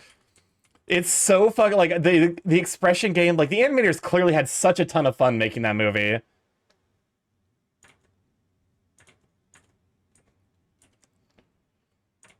Yeah, I think this is number 3. No, never mind. How it's done is number 3. This is number 4. Out of 6 songs, by the way. It's a fucking mood. Is the movie originally in English? I believe the movie is originally in English. So it's meant to almost be like an onboarding ramp for English speakers into the K-pop scene. And I think it's done a really fucking good job. Because I definitely know a couple of people have discovered, like, a lot of people discovered K-pop because of it.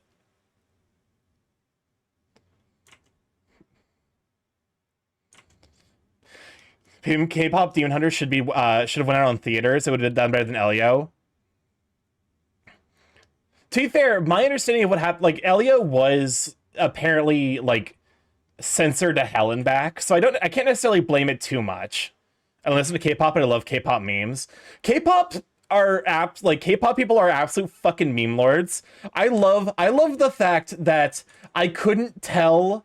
Okay, there's I think it's a Blackpink song where like a girl falls out of an airplane and fucking face plants against the asphalt.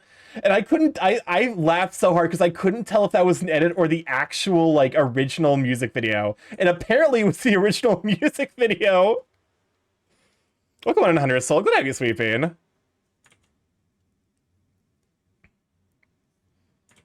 So it fucking kills me every time.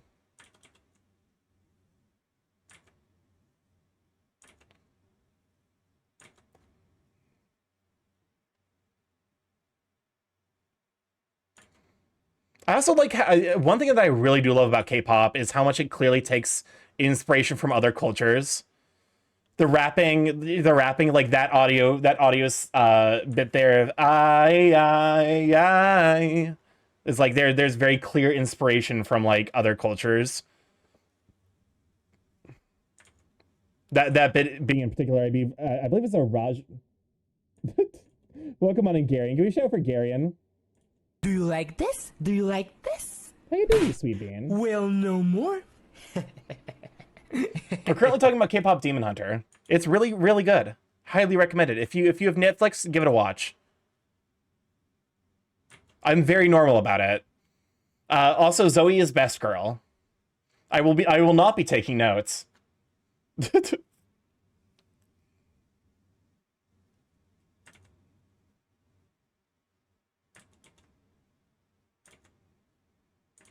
Mira's best girl, what do you mean? Understandable. Listen, I love immediately. There's two scenes in particular where I'm like Mira, like Zoe's best girl, and one of them is the bit at the very end where she's like, "Oh my god, you're exactly my type," and then she just stabs him. She's like, "Oh my god, you're exactly my type," and then she immediately, I'm ready for my napalm air. To be fair, I don't think she's very ADHD. I'm like astounded. Like they wrote all three of those girls to be like so entertaining and fun. I'm genuinely impressed by it.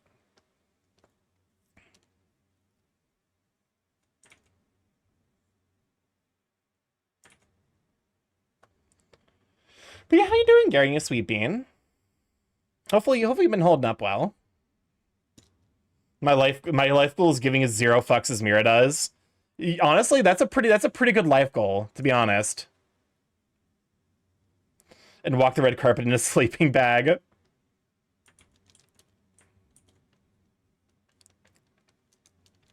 Which does explain your lyricism mastery.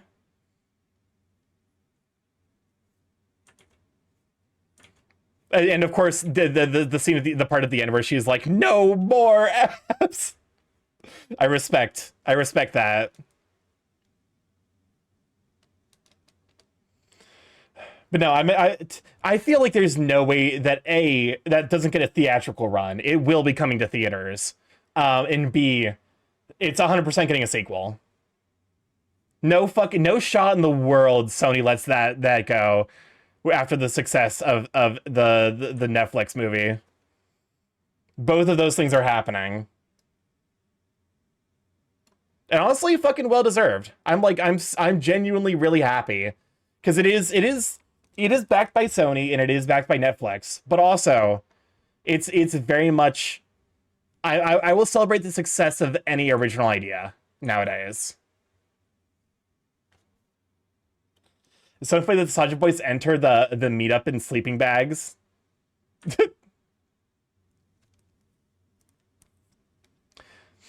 It was so crazy because K-pop Demon Hunters was literally shadow dropped like 0 marketing. Oh yeah, no, like they got functionally no marketing because they put all of that. I imagine they probably put all of that money towards just making them, because it was in development for 8 years. So like I guess they relied on word of mouth, and damn if that wasn't a huge success. Because that's how I found out about it was at this point I don't take recommendations from anyone who isn't a friend. So I think just making a good product and having it succeed through word of mouth is the play.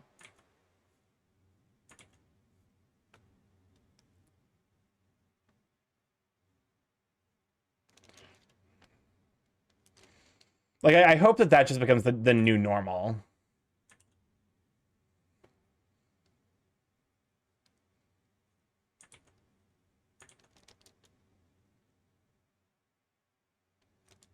The fuck is this, Disney movie or Twitter, I mean?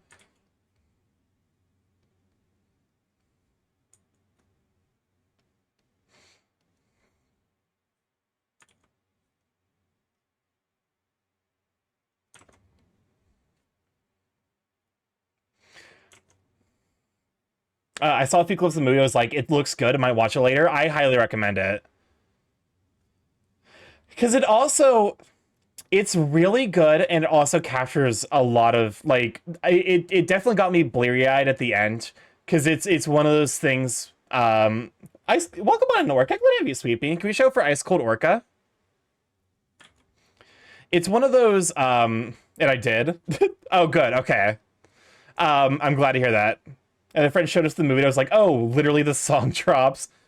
The fact that Golden is now #1 on Spotify in real life is fucking wild, but also very deserved. Oh, thanks, man. No problem. Like, I was not a K-pop fan before this, and to some degree, I am cognizant of the issues with the K-pop industry, but I do now really understand the culture behind the K-pop, like, energy.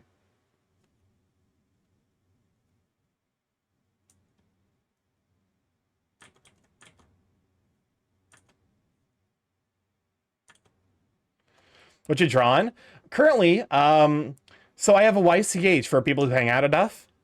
This is a orb. It's a little bit of work in progress, but the idea is that I basically take someone and I orbify them.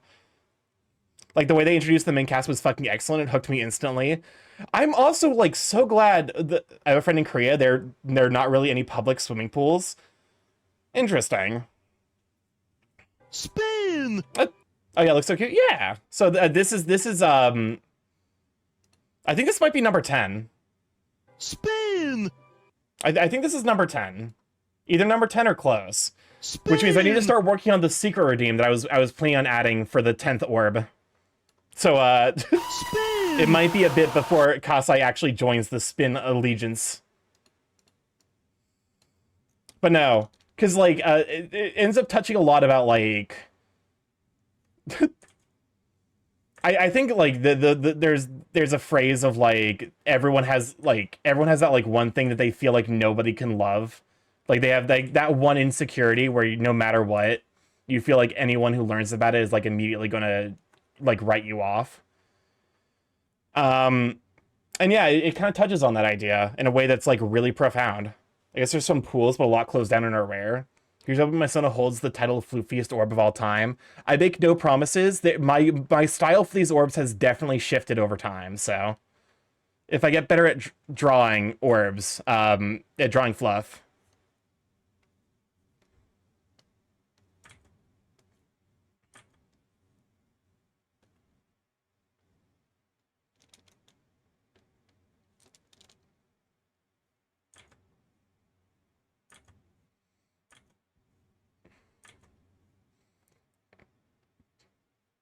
I don't know if Soda Pop was made specifically for K-pop Demon Hunters, but I definitely know that it is in the movie.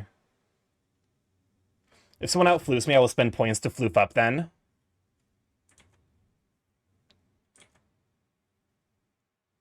Okay, I'm turning up stabilization a little bit.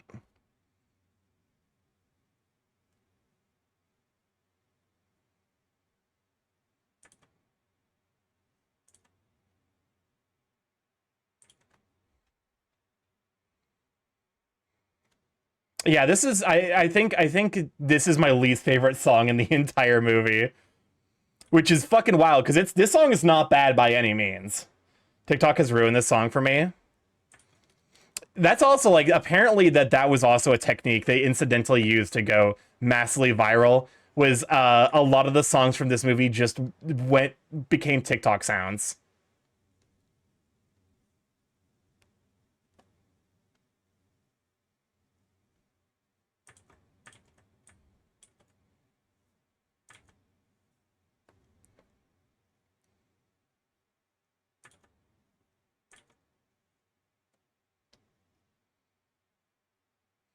Oh, no, stop. Ugh. How could you? I don't know why the delayed KO still happens. The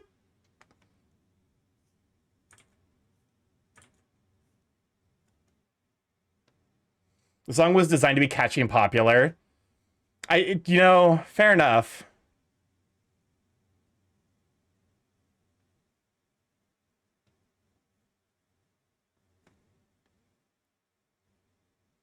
It definitely succeeds in doing that.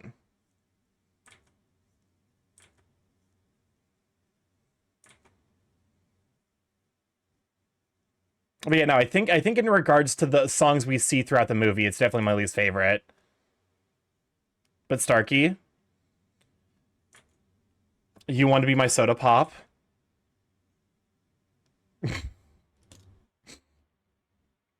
You know what? Come over here. Let's see how it goes. Also, the Derpy. We love the canonically that tiger's name is Derpy. By the way, the creators have said yes. The tiger's name is Derpy, and I'm here for it.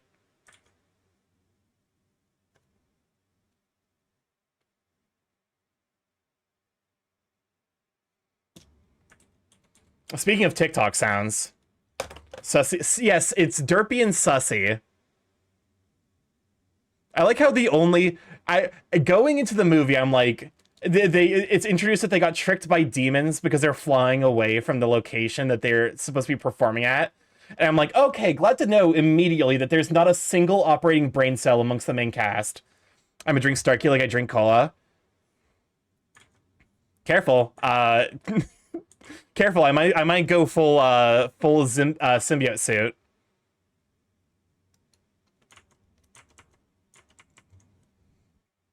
I do imagine Starkey like that, you know, incidentally is a use. Whoopsies. That is incidentally a use case for Goobird, is symbiote suit. A risk I'm willing to take. Fair enough. Nothing wrong with wrong with wearing a skin tight goop suit.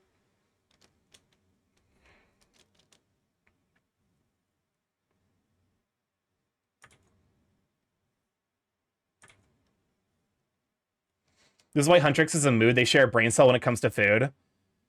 The part where yeah, exactly. It's like they're immediately tricked by food. I'm like, okay, cool. There's not a single operating brain cell amongst the entire main cast. Good to know. That's the energy we're bringing to the function. It's gonna be the third person you've goo absorbed due to trying to eat you this week. You gotta stop, or else the cops will get involved. Listen, I no plans currently to goo absorb Garion. Welcome on in, Phoenix. Glad to have you, Sweet Bean. Chat, there's the criminal. There's the person who showed me K-pop Demon Hunters. So if you want to complain to someone about the fact that I won't stop talking about it, there's the person. How goes your fuck a dragon day? Happy fuck a dragon day. Sadly, I have not had a chance to fuck a dragon.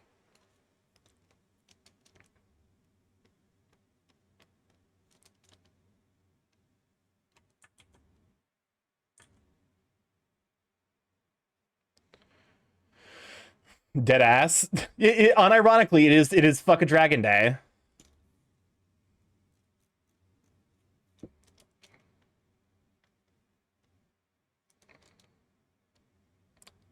I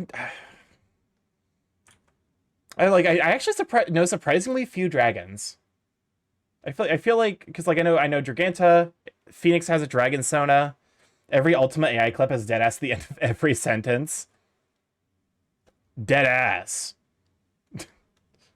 me repeating the bread bank audio by memory. I am Durg. I actually don't think I knew that. All right. Let's go ahead and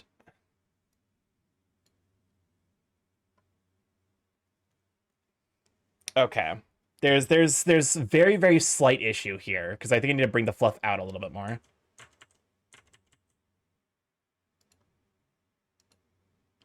I said that several times. Listen, I'm stupid.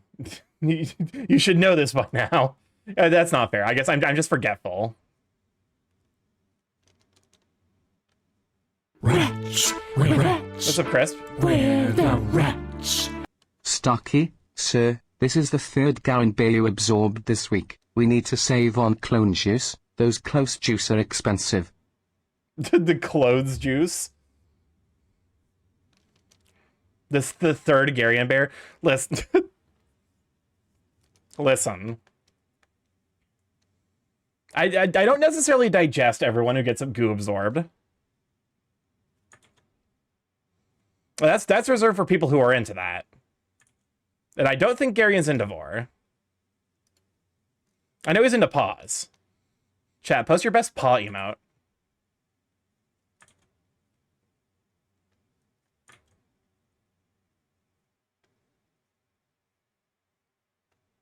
Non-Devore, yep.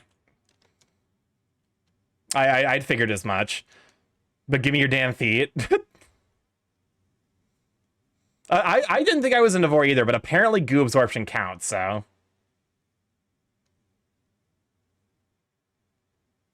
Yeah, okay, is your idol like a parody of songs like this? I mean, is a mod having to clean up every crime scene? But feet are so hard to draw. So Starky, the Borbs taste like demons for some reason. It's probably nothing to worry about.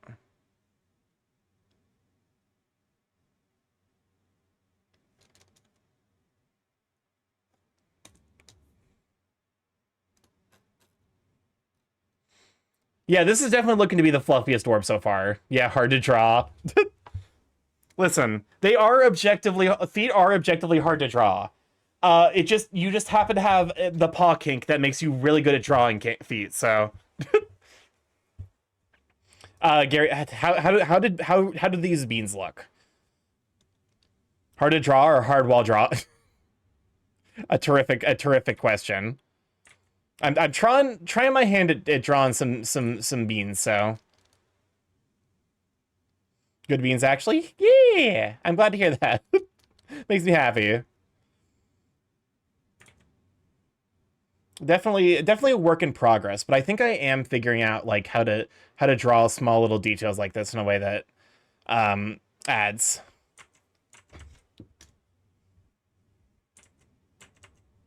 I'm still learning feet. I'm a terrible Wargreymon enthusiast. Okay, you're not wrong. I feel like I do see a lot of Wargreymon foot content.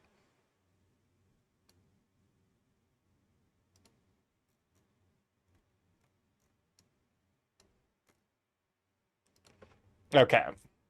Now it's painting time.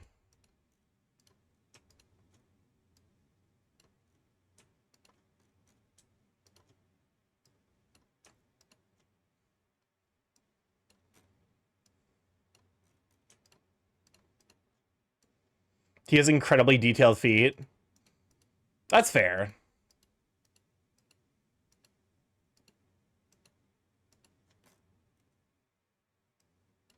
How it's done. It's crazy that Mira is having a napalm era. I do love that line. So, like, you want to know a trick? Go for it.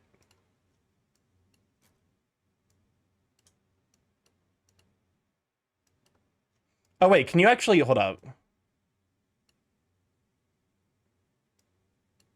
Deselect everything. Hold up, I think I might have figured out what you were about to tell me. Or if I drag it across, it ends up selecting a lot more stuff. Like I don't have to do it individually.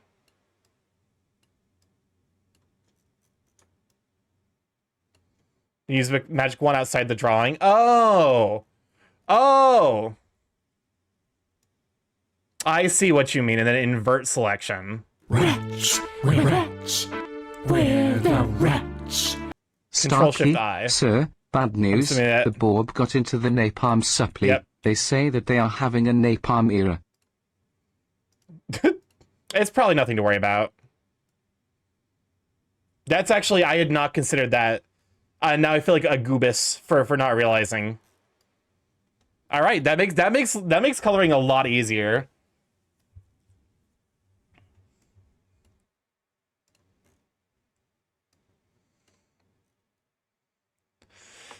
Okay.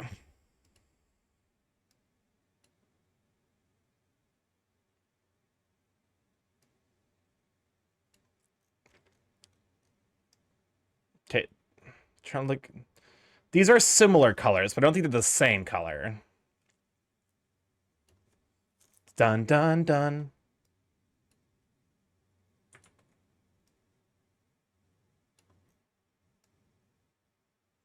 Okay, perfect.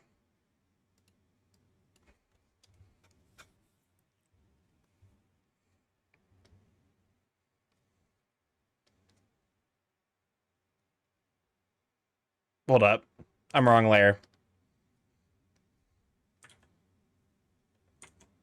The worst part is that I know a couple tricks here and there when it comes to use tools and Clip Studio Paint. Stocky, What's up, sir, Crisp? worst news, the bulbs that are soaked in napalm coughed on fire and is spreading it across the lab. Over 80% of the lab is engulfed in flames. I suppose now is the time to run our experiments on baked goods, so get the trays out. It'll be fine, probably. So mock that I don't remember how to exactly do them. That's fair. To be fair, that's like one of those things where it's like I can touch type, like I can type without without like needing like hands on home row. So like occasionally when I have to like think about like how do I actually type this, I have to take it like so slow because my brain doesn't necessarily remember immediately like how to do it.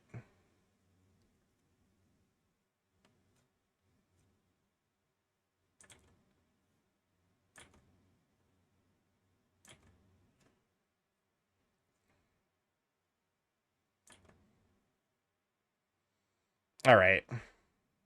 Perfect.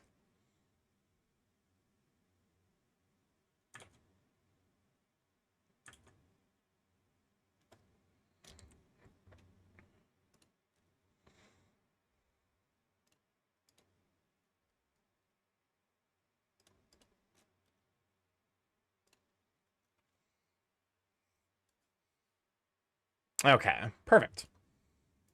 Now I just gotta do like the little like line cleanup.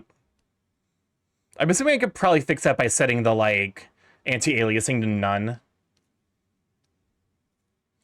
Trying to learn touch typing after using computer for 10 plus years has been an experience. I'm lucky that like I like when I was a kid, we had computer classes, and one of the things that they taught us was how to touch type. So like it's been a skill I've had since I was like 7 years old, and it's been very very useful. Honestly, Obsolete Meat is a great successor to Mesmerizer since it talks about how hard it is to be a one-hit wonder. Oh, hold on, the stabilization's still higher than I mean it to be.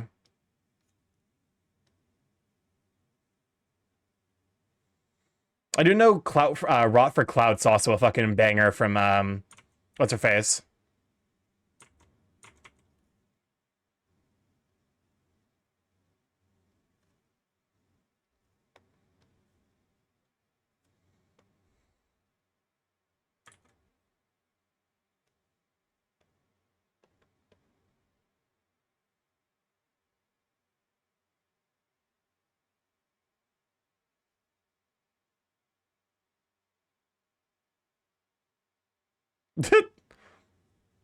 I feel like this song is like about a mental breakdown.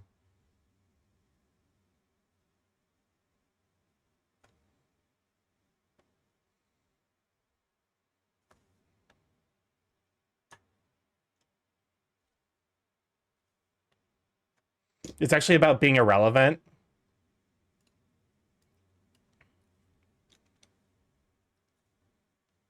That's fair.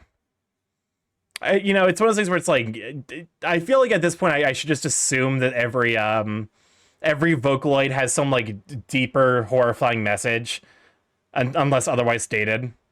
Miku Miku, Beam, or Triple Baka are probably not about things that are sad.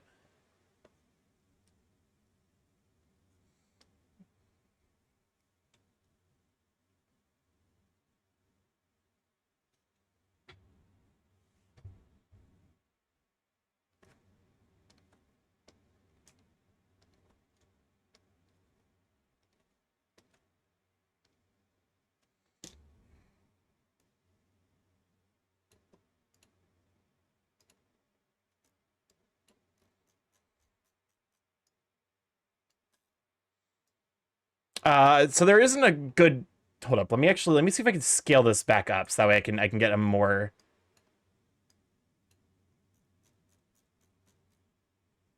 Nope.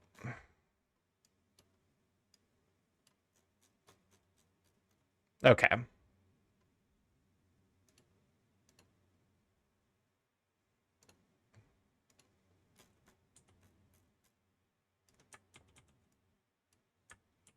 There we go. Can't make out the lyrics, but this is what trying to function with anxiety sounds like. It's like the inside versus outside of my brain. Definitely what I do, like what it feels like for me with anxiety. What? Oh, I'm a fool. I was on the wrong layer.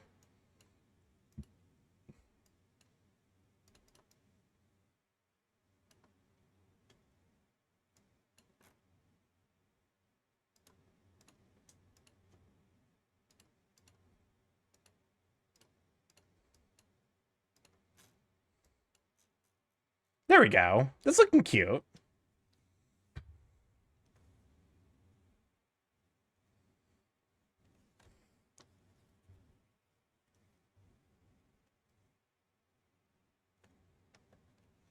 Okay. But yeah, no. I'm trying to think of like I guess the other thing I've been watching is me and my friends have been watching Severance, where I think we're closing on the end of season 2, which I believe is all that there currently is.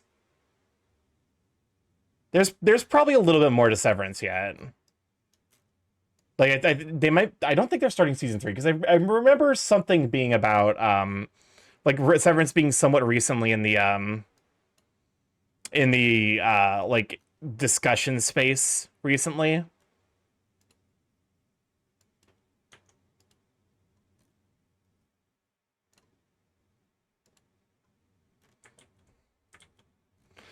Oh Lord. Okay, fine. It's gonna be easier for me to just brush paint this. That's like the downside of drawing floof. The downside is that it's a lot of times just easier to brush paint. Because like I'm like if I'm gonna miss something if I try to like use the magic wand tool, unfortunately.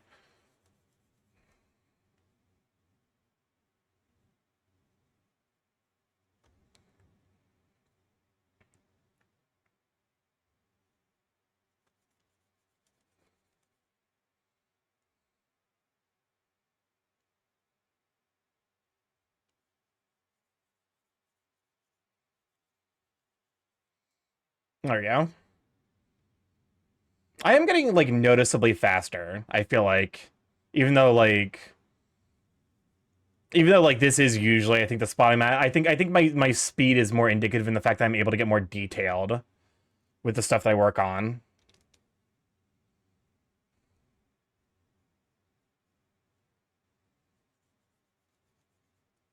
It's because I'm spending less time focusing on all of like getting the broad stuff done. You're getting used to, yeah, I'm getting used to the process.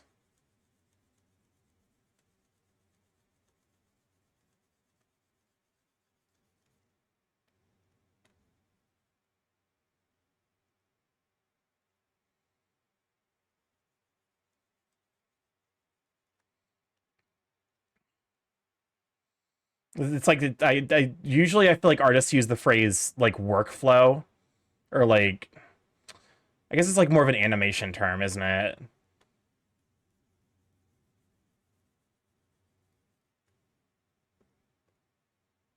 I you know I guess I might offer commissions this year. I'd probably start with something like a YCH, something simple first, just to kind of like test the waters.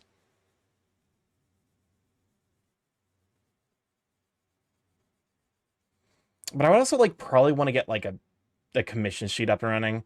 I have like so many like that's the struggle. It's like I have so many ideas for things I want to be doing with my art. I just don't have enough time for all of them. So I also want to like I want to start adding more like 2D TF redeems. And I need to add the 3D TF redeem. I'm actually in the process of adding one of those right now. I have the materials done. I just need to like add it. I need to figure out how to port it to Blender so I can add some of the details, like the accessories, and then I need to figure out how to port that model. I guess to be fair, moving something from Blender to Unity is pretty easy, but from there, like moving it to Unity, so close to orbification.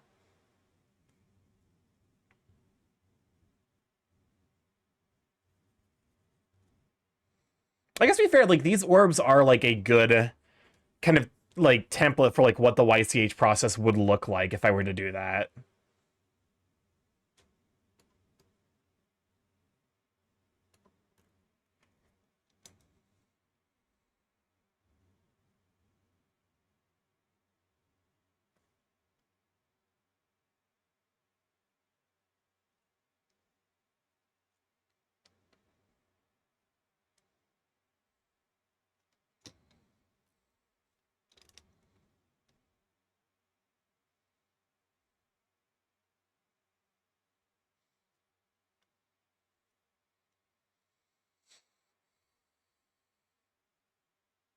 I guess the big thing would be like trying to figure out pricings. I guess that's the eternal artist struggle, isn't it?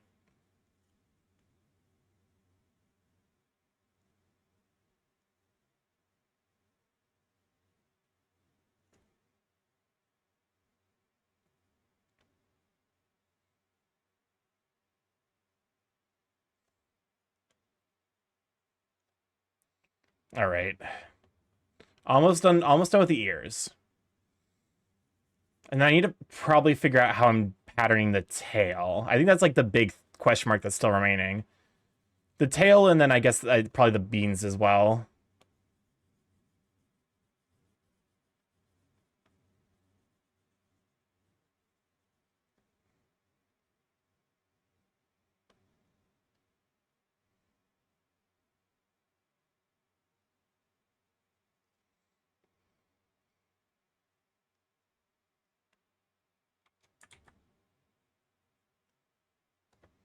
All right.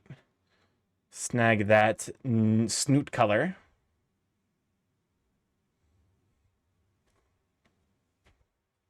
And snoot it up. Okay, so there's no patterns on the rest of the face. I do need to add the color in the back of the ears, though. Okay.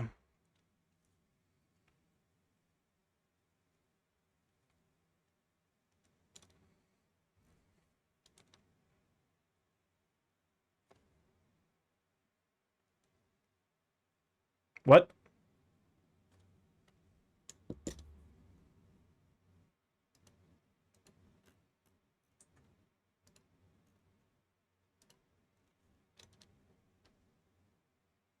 What the fuck? Oh, god damn it. I have something selected, don't I? Yep, that'll do it. There's sometimes where I'm just like, why can't I draw? Am I on the wrong layer? And then I remembered, oh wait, I accidentally probably selected something.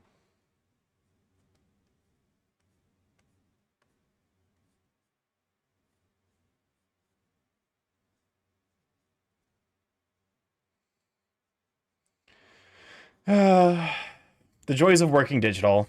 I suppose I would rather have the selection tool than be working traditional. Because God knows, being able to select and move parts saves me so much fucking time.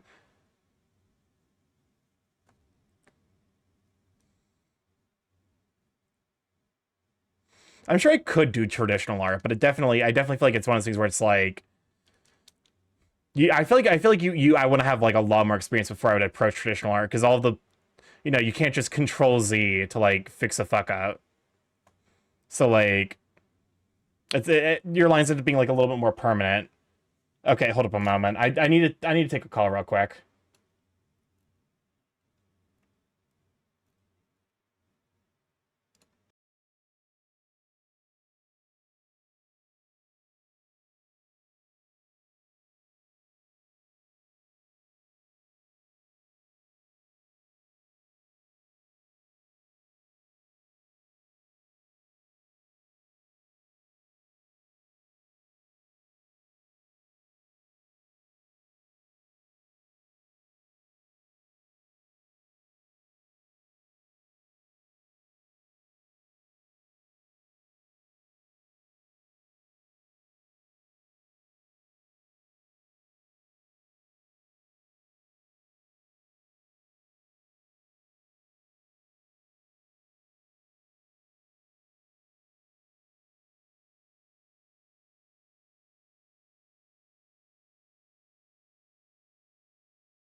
All right, we're back. Sorry about that. It's one of those things where it's like, don't worry about it, monkey. You're fine. Monkey forgot that I was streaming, and he was having some anxiety moments about about the process of moving. So I didn't get an alert, so I'd assume you weren't streaming. I usually if I don't stream, there'll be like a message, like I'll like message something in my Discord about it. But I suppose it's, it's if you're not, if you're not like if you don't have like activity set up for it, it's pretty easy to miss those. So.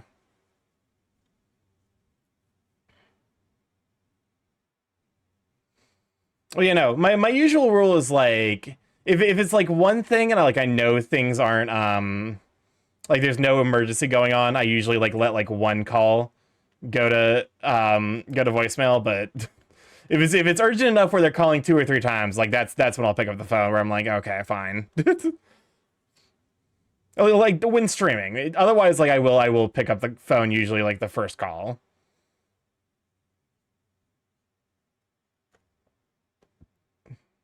All right. Orbification continues. What's up, Chris? Where the rats? Shitty fuck. Congratulations. You can't congratulations, you've got us censored by Twitch.tv for swearing on this fucking stream. I'll be honest with you, I think I only knew about this one from or rather I originally discovered this one through Living Tombstone. Because he did a remix of this.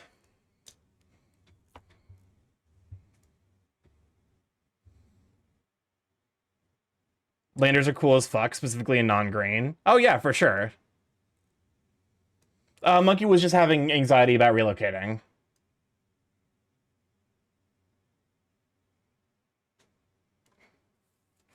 Also, this is a good point. I could probably like start highlighting the nose a little bit.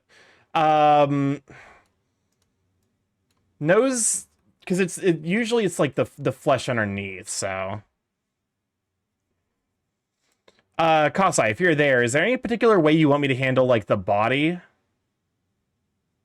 Like in terms of like patterning? Like do you want like the brown in different locations or?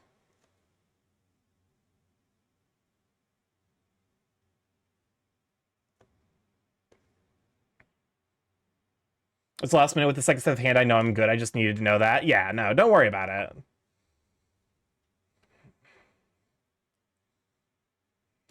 Here, actually, let me check the write-up costs I had. Let's see. Cream color for the belly underneath. Maximum floof. Brown more predominant and gray secondary.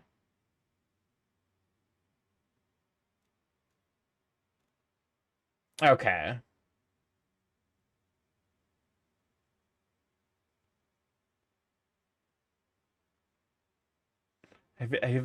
I was like, idea for gray fur meets brown fur in a triangular way.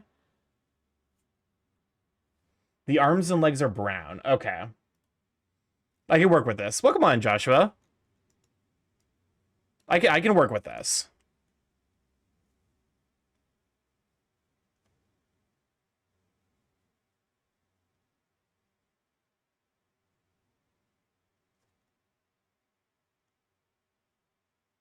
All right. So cream color for the belly, and then we got the browns for the paws and hands. And then I'm assuming the tail is probably the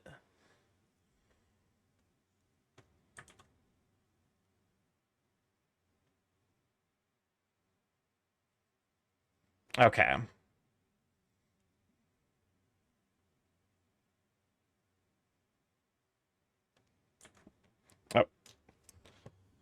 Oh. Actually, I should be able to just bucket fill this and then... Yeah, there we go. Okay.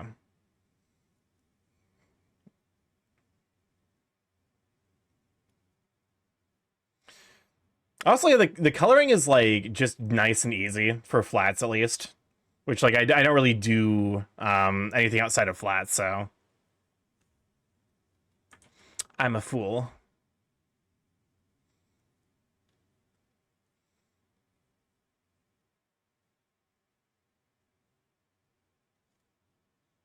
All right, should be able to... There we go. Perfect.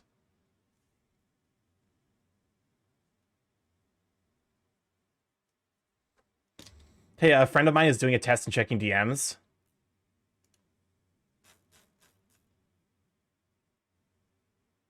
What? Instructional.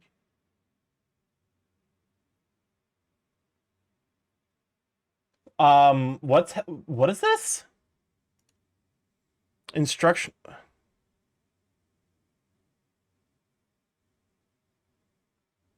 Weird. Okay, emergency exit is the shittiest generous gift in Commander. Giving your opponent a free rampant growth seems bad. This is a test answer. For what? Is your friend futzing around with AI?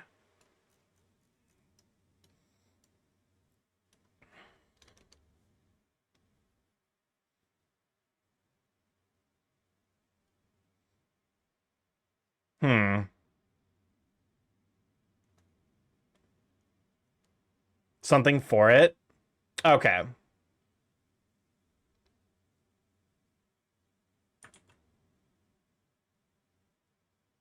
This is the placebo answer for human humor calibration purposes. Is doing anything for IT? Okay.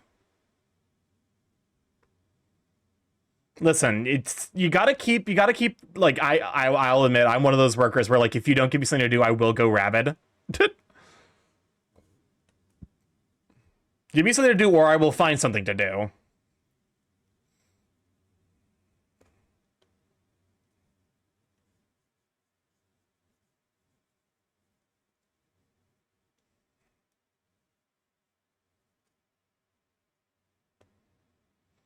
Okay. Man, I hope that joke scans. Why is he servicing that clown? He's doing it for it? Oh, okay. Welcome on Hyena Sid. Go next sweeping. Your show for Hyena Sid.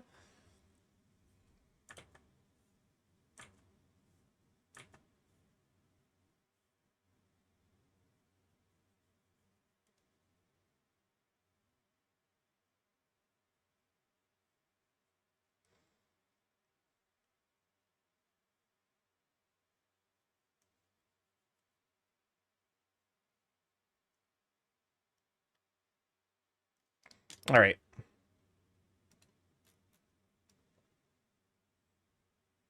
You staying for long? We got another hour. We got another 45 minutes left. So we got some time left. Also, where did the thing go? Where did my thing go? Oh shit! I think I think I biffed it and forgot to sketch it in. Hold up.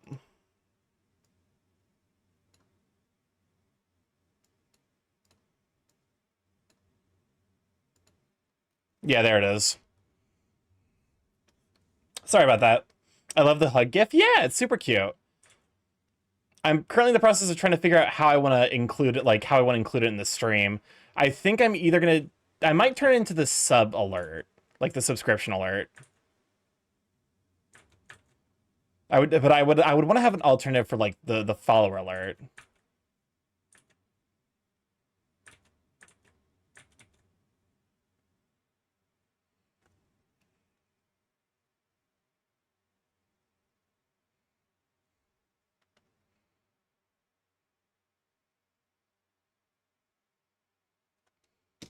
There we go. There's a little thing. What the fuck is this audio? Vocaloid's weird. As to the mischievous aura, oh, absolutely. So the question, do you want the tail cream and brown, gray and brown, or cream and gray? My suggestion would probably be cream and brown. I feel like that highlights, that's like the best. So like if I do something like this, actually I probably want to be brown primarily, then do like white highlights. Welcome on in, Gadget. Glad to have you, Sweeping. Good show for Gadget. Yee.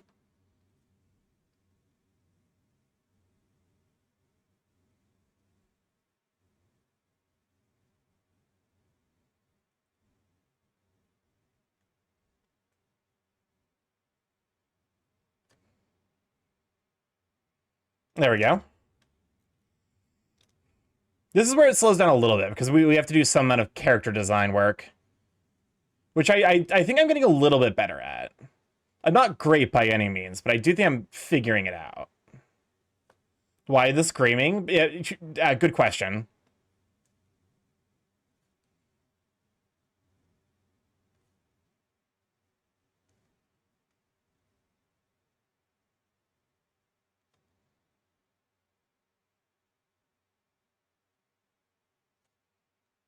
Actually, hold up a moment. What if I thin you out a bit?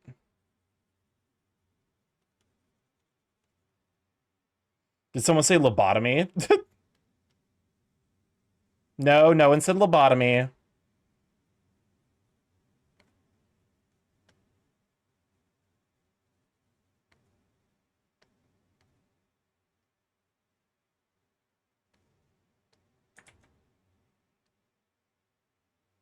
Lobotomy, you hardly know me.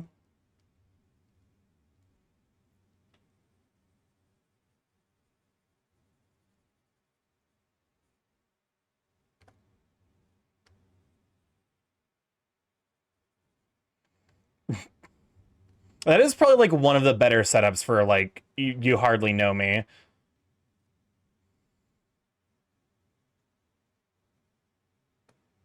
I feel like there's also the joke of osteopathy. I barely know thee.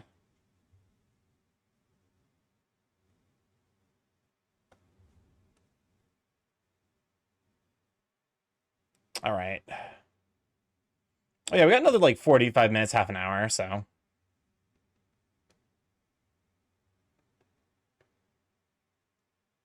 Like a left that tails a popsicle, I'd eat it. All right, is there anything in particular that you want me to change? Okay, Starkey, if you want to do some clean lineless art, you can make the line the same color as the paint you're coloring in it. But if you want to do a painting lineless, you have to skip the line step. Oh, so cute. Welcome on, Aether. Glad to have you, sweet bean. Good shout for Aether. Let me do a quick check on the queue length. So we have 3, 6, 9, 12. At this point, it's probably 14, 15, 18. Okay, we got some time left. But yeah, anything in particular you want added? I don't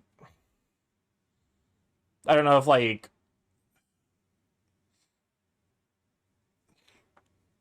if you want the like cream to kind of come through here and like I love it. Cuz like they, we do like something like this where it ends up like connecting. So that way you got like little glove hands, like little glove creature hands. I actually kind of like that.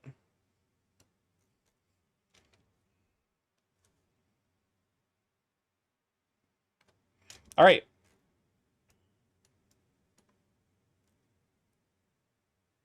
I do like the fact that it gives you like little gloves. Shoot, wrong color.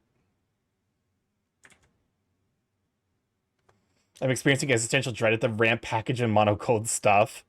But yeah, there you go. Spin! All right.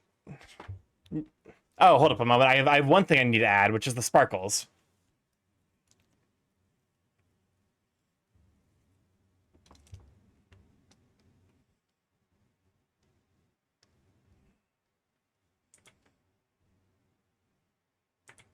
Hang on, the color brown in there.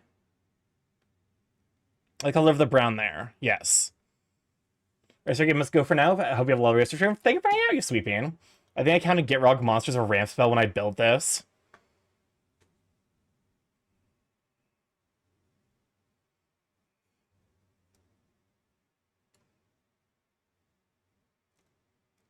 Some of the gray is, some of the brown is gray around the eye part. Some of the brown is gray around the eye part.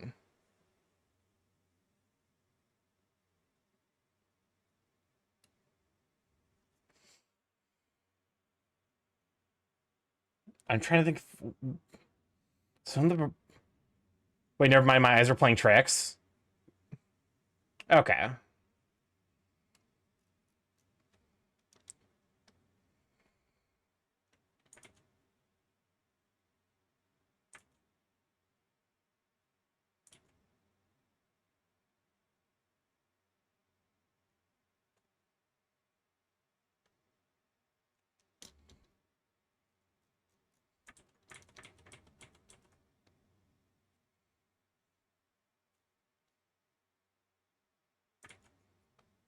The orb is so easy to pour lava on.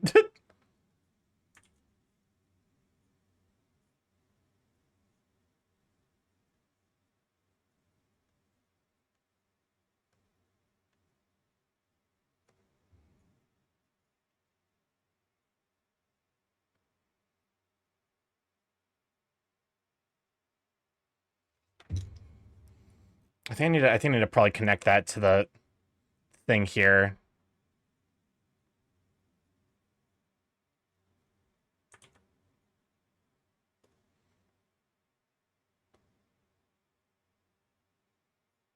Okay.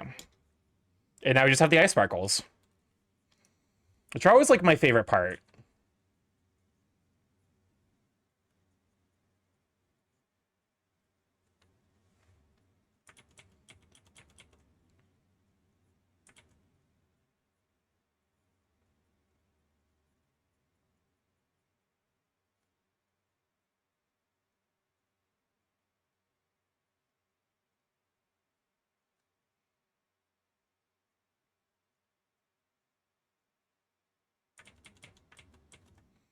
Here, let me, there we go. A little bit thinner so that way I can.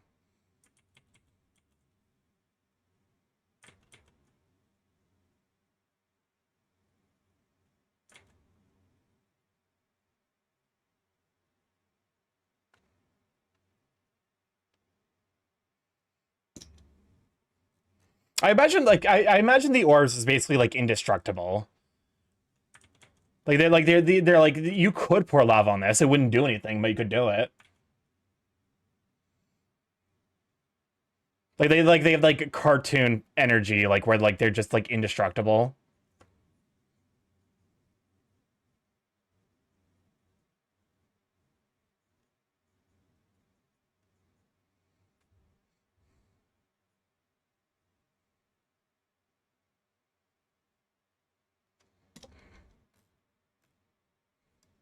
There we go. Toon Force, yeah, they got like a little bit of Toon Force energy to them. DuckDuckGo's peak for art is it now? Yeah, I actually did do that, and it's a very handy feature. All right, that is a fully done orb.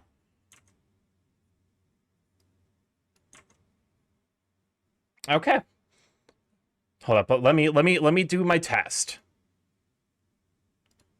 Let me do the test real quick to make sure that I didn't fuck up anything.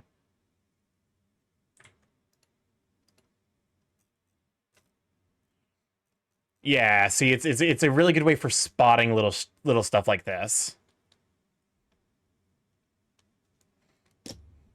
It's just like have a really bright, vibrant color. This is my new profile picture when you're done. Heck yeah, that actually makes me really happy to hear. Yeah, the idea of like people using my stuff, the stuff that I make for them, it's like it's a neat thought.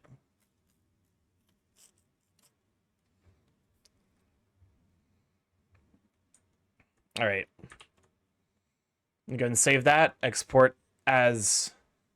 So do you want one with the? Oh, hold up a moment. Do you want one with the background or like one with a white background and then one that's, like because I usually give the version like without the background at all, like the transparent. But if you're going to be using it as a PFP, I could add like a quick dark blue background or something to help like make it pop. So that way it doesn't get it does because I don't know like if a lot of places necessarily support like a transparent background.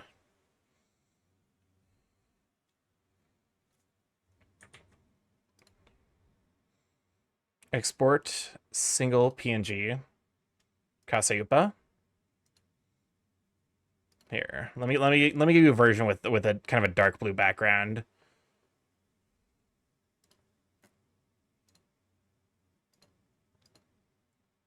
Just in case, I did a red background for a last whatever you recommend.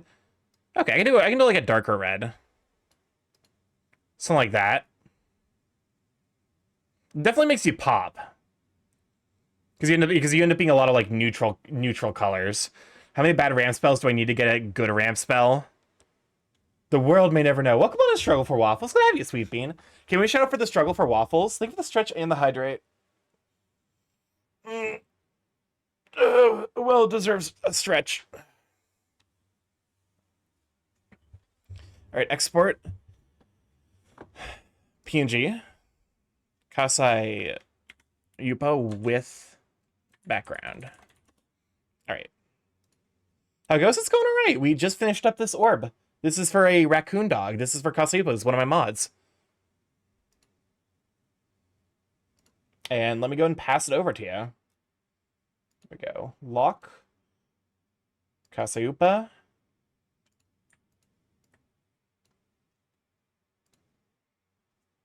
There we go. If it's 2 bad ramp equals 1 good ramp, I'm short on ramp still. I think that's way too generous. All right. So that is another orb. Let's do the count now that actually, you know, let's see. We have 6 that are currently up and spinning. And yeah, Kasai Yupa, you're the 10th orb. Welcome on in, Jaren. Glad to have you, Sweet Bean. Can we show for Jaren? What color is the deck? It is everything except for white. It is Saskia the Unyielding. Or is everything except for blue.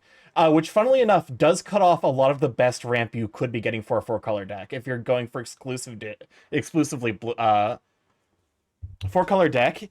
I mean, it's 4-color EDH deck. Although nowadays you can run 5-color whatever the fuck. Because the mana fixing is so good nowadays. Welcome on, Casper. Let's go to have you, Sweet Bean. Can you also get a shout for Jaren? Let's see. Julian. I'm 5-color, whatever the fuck is real.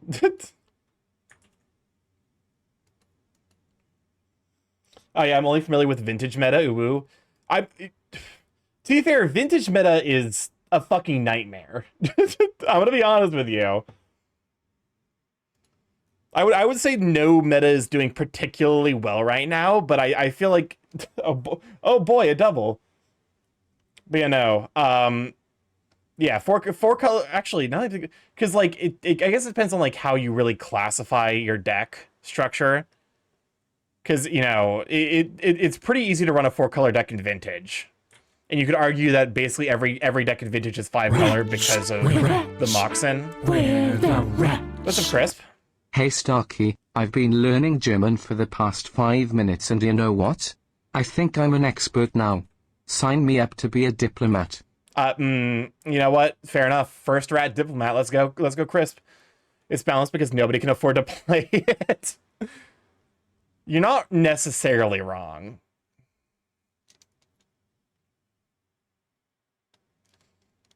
Yeah, I like it more or less mechanics to track, but still huge card variety to ruin this, to run a fun system. My preferred system, I think, is a Legacy, because it has a lot of the, like, Legacy has a lot of the, like, cool stuff of Vintage without being more or less like a 2-deck format.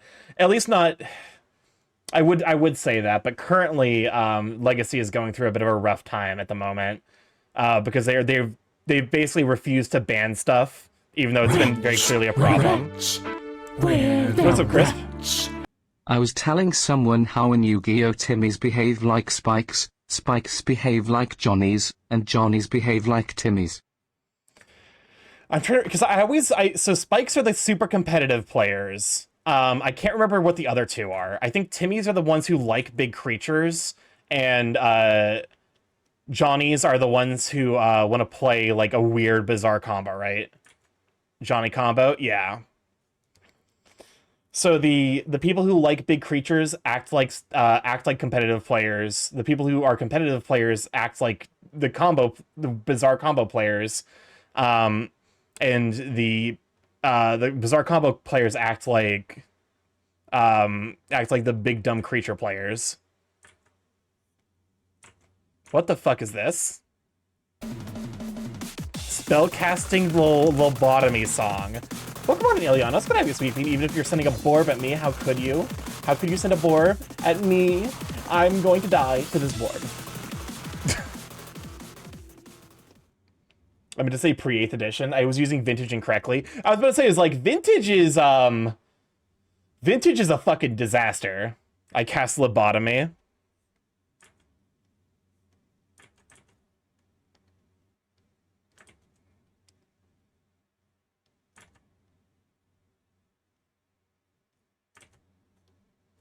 I think a banned card is a silly concept. Let cards be broken. The problem is at some point, the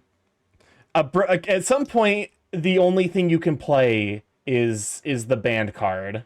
No, I agree with you that proxies should be encouraged, but like at some point, the only correct, you know, if you want to win, the only correct thing is to play the obviously broken, overpowered card that over centralizes the format.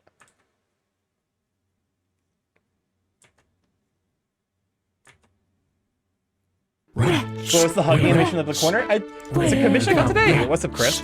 I cast Iron. But you know, that hugging animation I just got today. It was made by Croxus. I'm unsure on how to actually pronounce their name, but they actually did a really amazing job. So, and fun fact, given my height, this is actually how I actually, like, in real life do hug. I basically hug fully into the chest.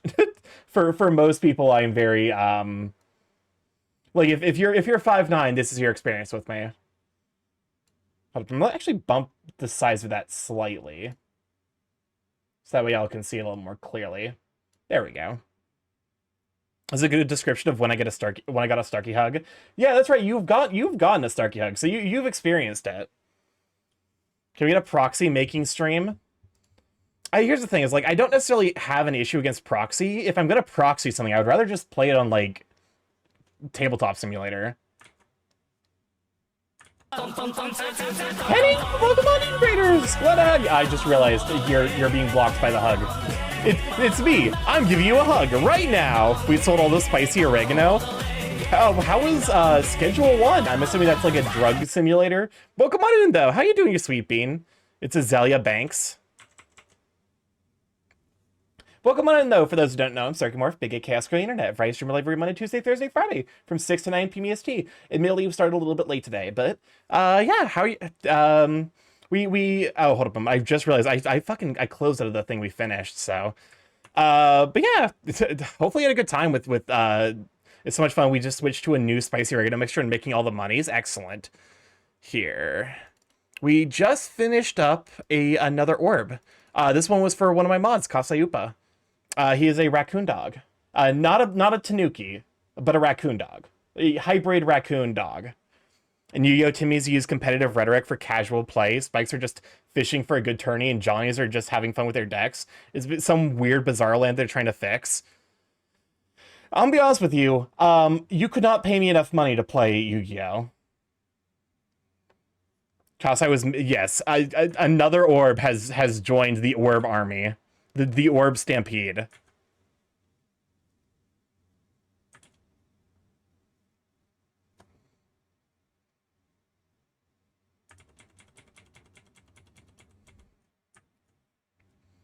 Hold up. I'm gonna cook a little bit with this.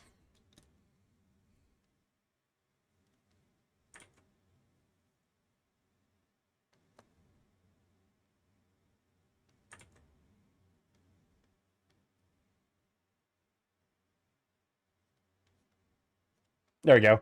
I licked the borb once and got orbed. Also, Gadget, do you want me to, like...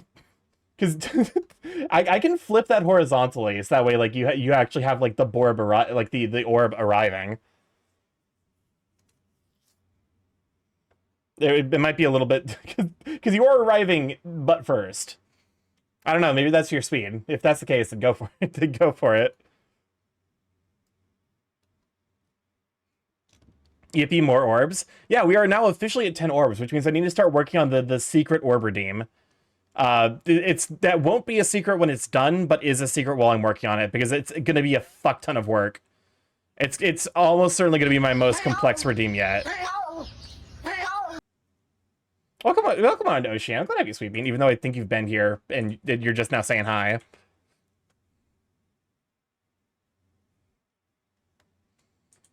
Actually, I can't I can't keep track.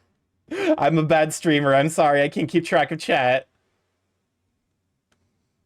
Bad stream.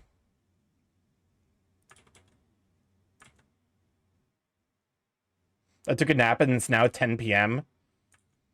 I'll be honest with you. I really try hard not to take a nap not to take a nap after 4. If I do, it just turns into sleep. At that point, it does just become sleep for me.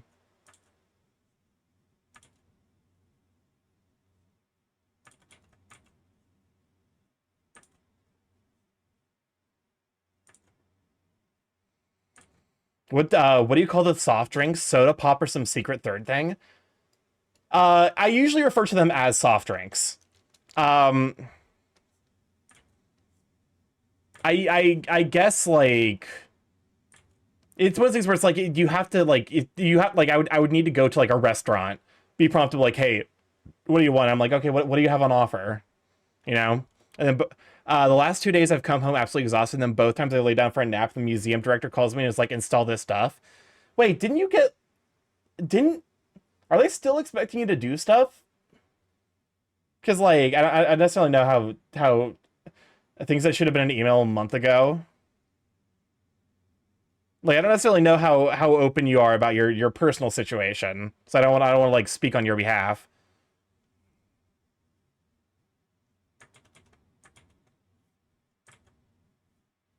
No, I just do a lot of music. Okay, so that's not for work. That's okay.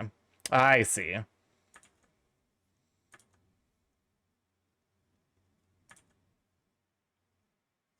I live in the history museum. Okay.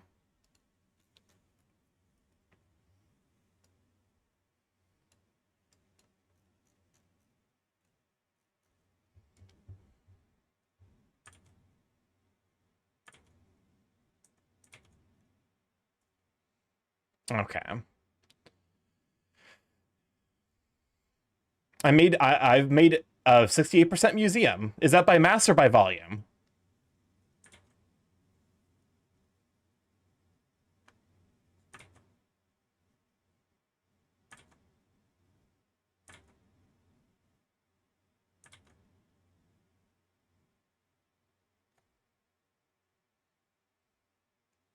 Mass probably closer to 86% by volume. Fair enough. That is a respectable proportion.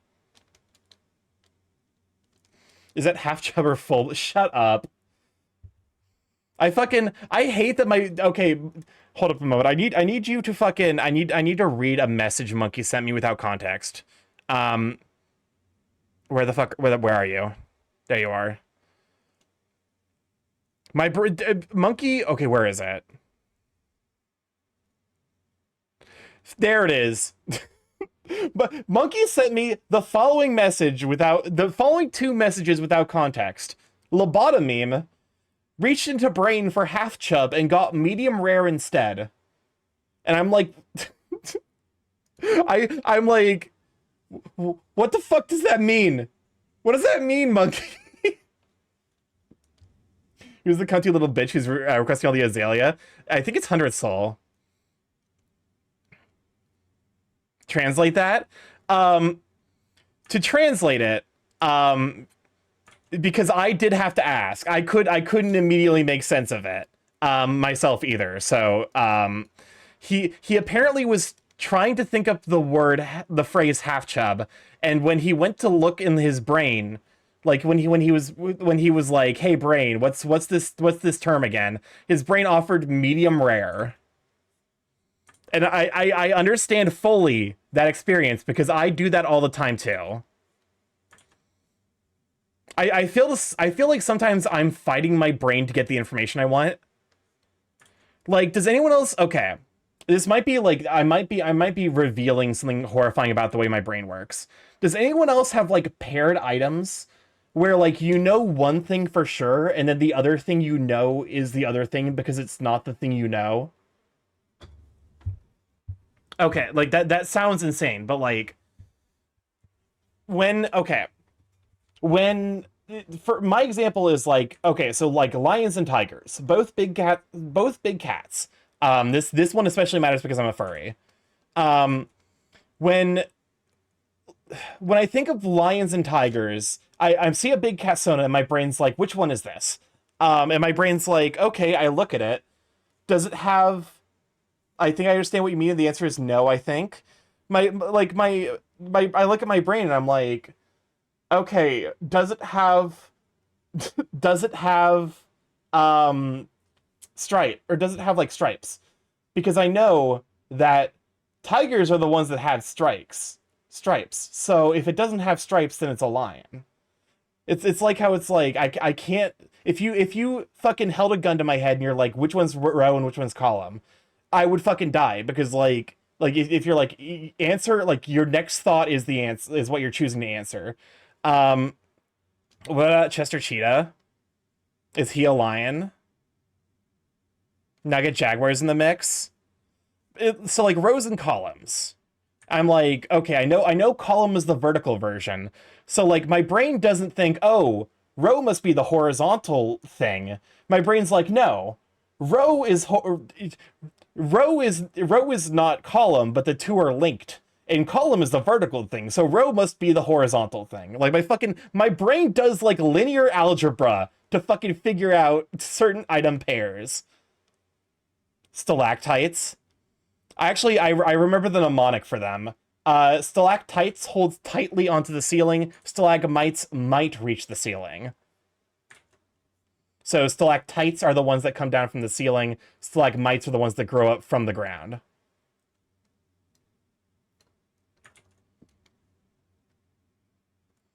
Which is a handy mnemonic.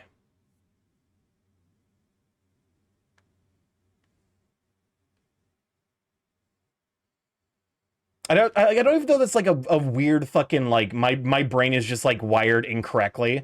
I just think of row sounds horizontal and column sounds vertical. Derecha and derecho. I used to mix up elephants and giraffes. Now I know elephants are the ones with the long necks. Like this isn't a bit, by the way. This is the way my fucking brain functions. That one always made me go nuts. In Spanish, because in that case it's just dependent on. Wait, is there actually a difference between derecha and derecho? A la derecha. I always think of it like I always think of it as derecha, like to the right. Like why forward and right?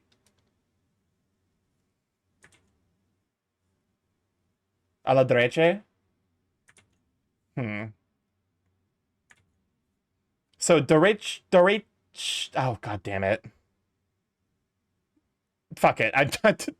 It feels asymmetrical. I give up. I give up trying to speak Spanish. Not in the current brain space. Not with the amount of fry I'm dealing with.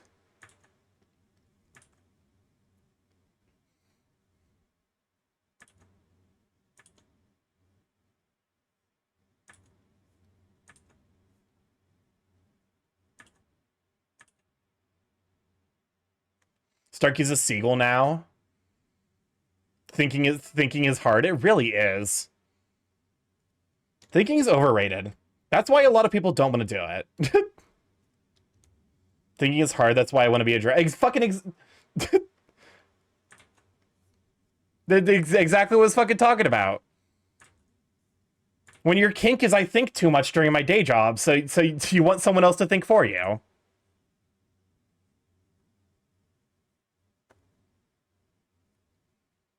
When your kink is I have autism and I want people to tell me exactly what they want. Do y'all know any good music from Tunic? This. When your kink is I have the tism, and applied pressure is very, very good for people with the tism, so you're really into rubber and latex. I feel like there's a call out post in that style for every single kink. What?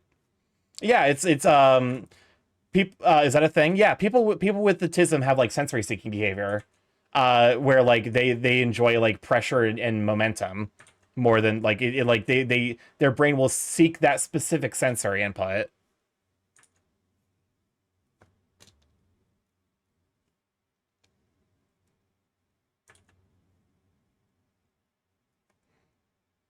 I'm learning things. Yeah. To be fair, I think kids in general, it might be a kids in general thing. I don't know if it's necessarily a the ADHD overlap is real. It's because in the most recent DSM, in the DSM-5, are we on 5 or 6? In the most recent DSM, ADHD is now considered a subset of ASD. If you have ADHD, you're technically on the spectrum now. Well, you always were, but now we understand better that they were always the same thing. Also, we're about to run our last set of ads. We run those every hour or every hour to turn off pre-rolls. People don't have to deal with ads as soon as they join the stream. If I was modern when I was in high school, then yeah, we're probably at 6. I'm sorry to be the one to inform you all that your kinks are a result of your childhood trauma. Pet play intrigues me because I don't have to think, pay bills, I get fed, I have a roof over my head for just doing what I'm what I'm told I'm barking. Sign me the fuck up. Just will continue to blame cartoons. Cartoons are probably also somewhere on that list. What's up, Crisp? We're the rats. Okay, so I pointed out a corn dog place, much to Starkey's horror. Let me just share a few flavors. 1. Fruity Pebbles. 2. Bacon Alfredo. 3. Hawaiian. 4. Potato. Alright, Freud, what does it mean that I find things with scales sexually attractive? That's a good question. I'm not a sexologist. I just happen to know a little bit about psychology. It honestly could be a combination of like sensory seeking behavior and like affection seeking behavior. Songs help me my aromantic ass understand what love is.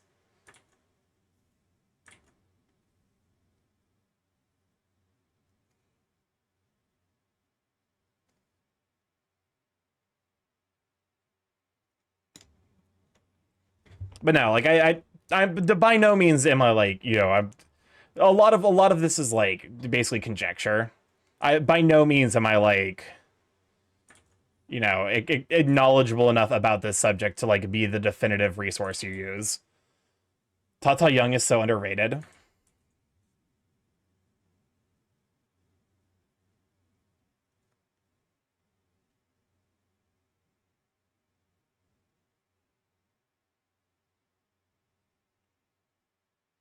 Honestly, if I managed to make a phone call to the weird part of hell, I'd ask Freud why I want to fuck a Klein bottle.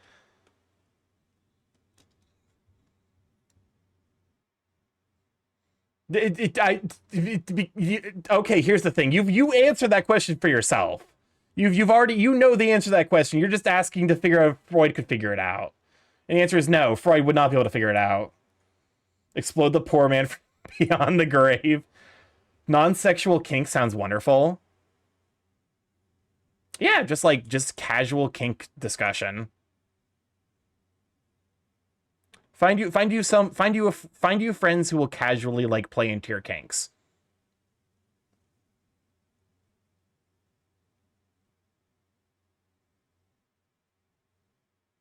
Okay.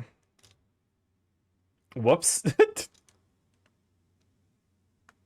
I mean, to be fair, in the furry fandom, it's a little bit easier.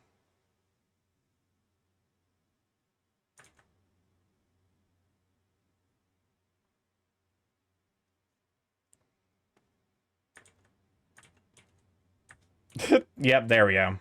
Because you know, in the furry fandom, it's like everyone recognizes that we're all a little fucking weird. Kinks don't need to be sexual. Yeah, they're just I think it comes down again to that like sensory seeking input, where your brain's hardwired to seek a specific form of sensory input. And like sometimes it ends up being like tied to, you know, pleasure and kink, or like pleasure and sexuality, but it doesn't necessarily need to be that way. There's a term for finding something's kink is learning how it works.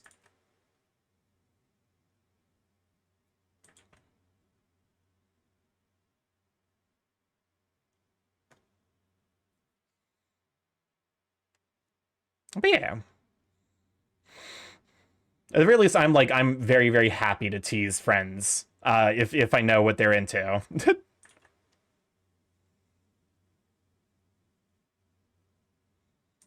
Mostly, it's just it because it a lot of times it ends up just like being something that they're excited about.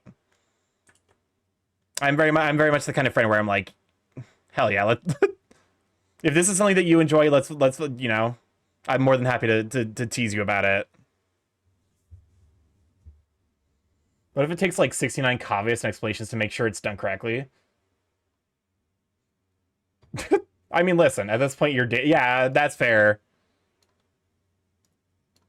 The nuance of someone's specific variation of a kink.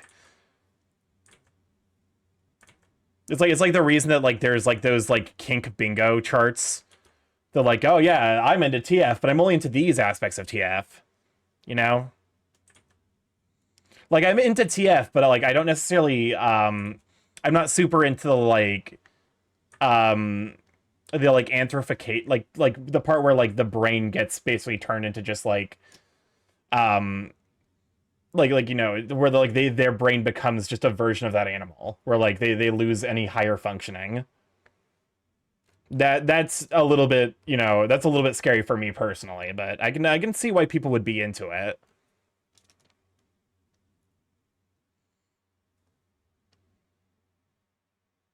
Because it plays almost into that like same urge to be like, yeah, like I just don't want to think. TF and hypnosis, they do go together. The smoothest of brains. So you don't like losing yourself in TF? I have like a very I have like very real anxieties about losing control. Which is like that's like I don't know. That's like a known quantity for me at least. I don't necessarily talk about it a lot because it is like one of those like weird, you know, kind of quirks that like it just doesn't come up. So there's no reason for me to talk about it. But yeah, I don't necessarily like being out of control of myself.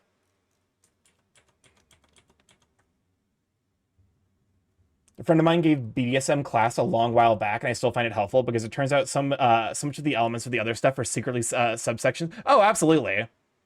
A lot of kinks can be like not simplified, but have roots in concepts of like power dynamics.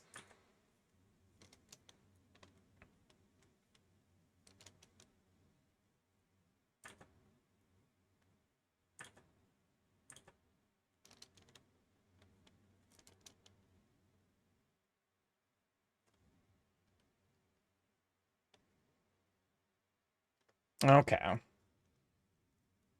We can probably do the goggles yet.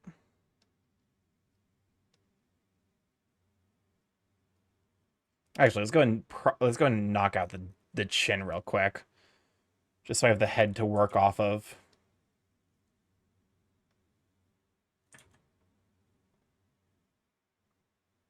Teeth, yeah. This is definitely like I definitely wanted to go for like a nice, confident slash like grin look.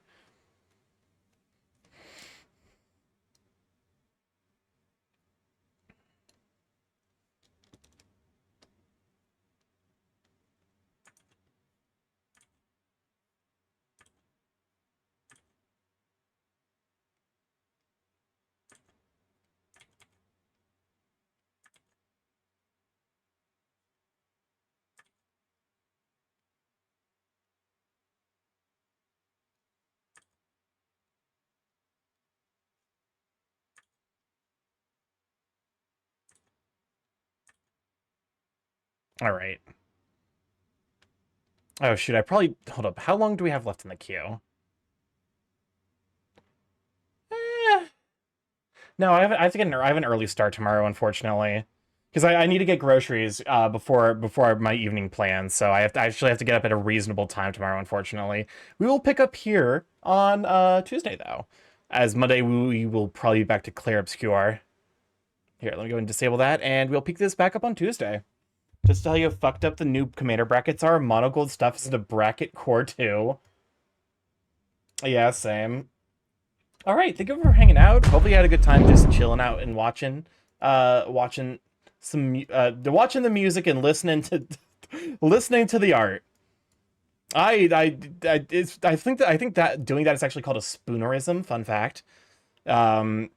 Usually it's like replacing the first word of something. Excuse me, where the I have too many tabs open. Why do I have this many tabs open? I shouldn't have this many tabs. It's not even tabs, it's fucking Windows at this point. Okay, looking. Yes, there we go. That's the one. All right. Let's see who's live that we can rate out. I can't remember if I've actually rated into a... Thank you for the stream. Well, thank you for hanging out, everyone. It has been a hot minute since we've rated into Bran. So let's rate into Bran.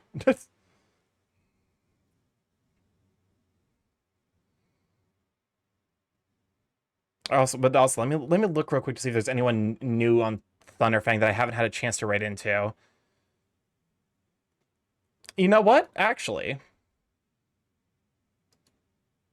let's go and make oh hey, I know exactly what we're rating into now. Seta BDA is a fellow Thunderfanger, and it's actually his 5th affiliate anniversary. What about Goonerisms? Goonerisms are good question. I have no idea how to quantify that. Let me go ahead and get the raid message prepared. Use that if you have my emotes. Let me go and get the version. Use whoever's emotes you happen to have. If you don't happen to have anyone's emotes, feel free to use the version with emoticons. No emojis. Emojis is the ones that are pictures. Emoticons are the ones that are made of words.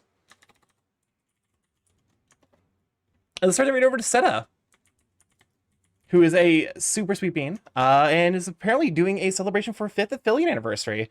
Anyways, if this is your first time here, I'm Sarkmorph, big chaos crawling on the internet, where I stream live every Monday, Tuesday, Thursday, Friday from 7 to 10 p.m. EST. Mostly I play indie games. However, for the last year and a half, I've been learning how to do some art, and I think I've been making a lot of good progress, which is kind of wild to say. Anyways, if you like to stay up to date, blah blah blah blah blah blah blah blah blah. Don't mind the blah blah blah. That's just what happens when my tongue decides to be stupid. If you'd like to stay up to date with the stream, including when I'll be going live, Blue Sky is the place to be, as well as to see art that I post, art that I make, general ramblings, food pictures. I try to post those every Wednesday. Yeah, all the good stuff. You can even get to see the more high res, up close and personal hug if that's your speed. And of course, you get to see the artist who worked on it. I have a YouTube if you get on the VODs there, see what we've been up to, see the curse, the curses we have to bear. I'm in the process of downloading the next batch of VODs, so that'll be a work in progress. I have a Discord link to pop in there, so Sweet Beans, see the Curse Nothing Sweet Beans post. I also have a coffee partnership, so if you want to grab some coffee from Dragon Roast with discount code StarkyMorph, you can get 10% off and it'll help support the channel. All right, I'm going to send you all over to Seta. Have a wonderful evening, and I will catch you Monday for Clair Obscur.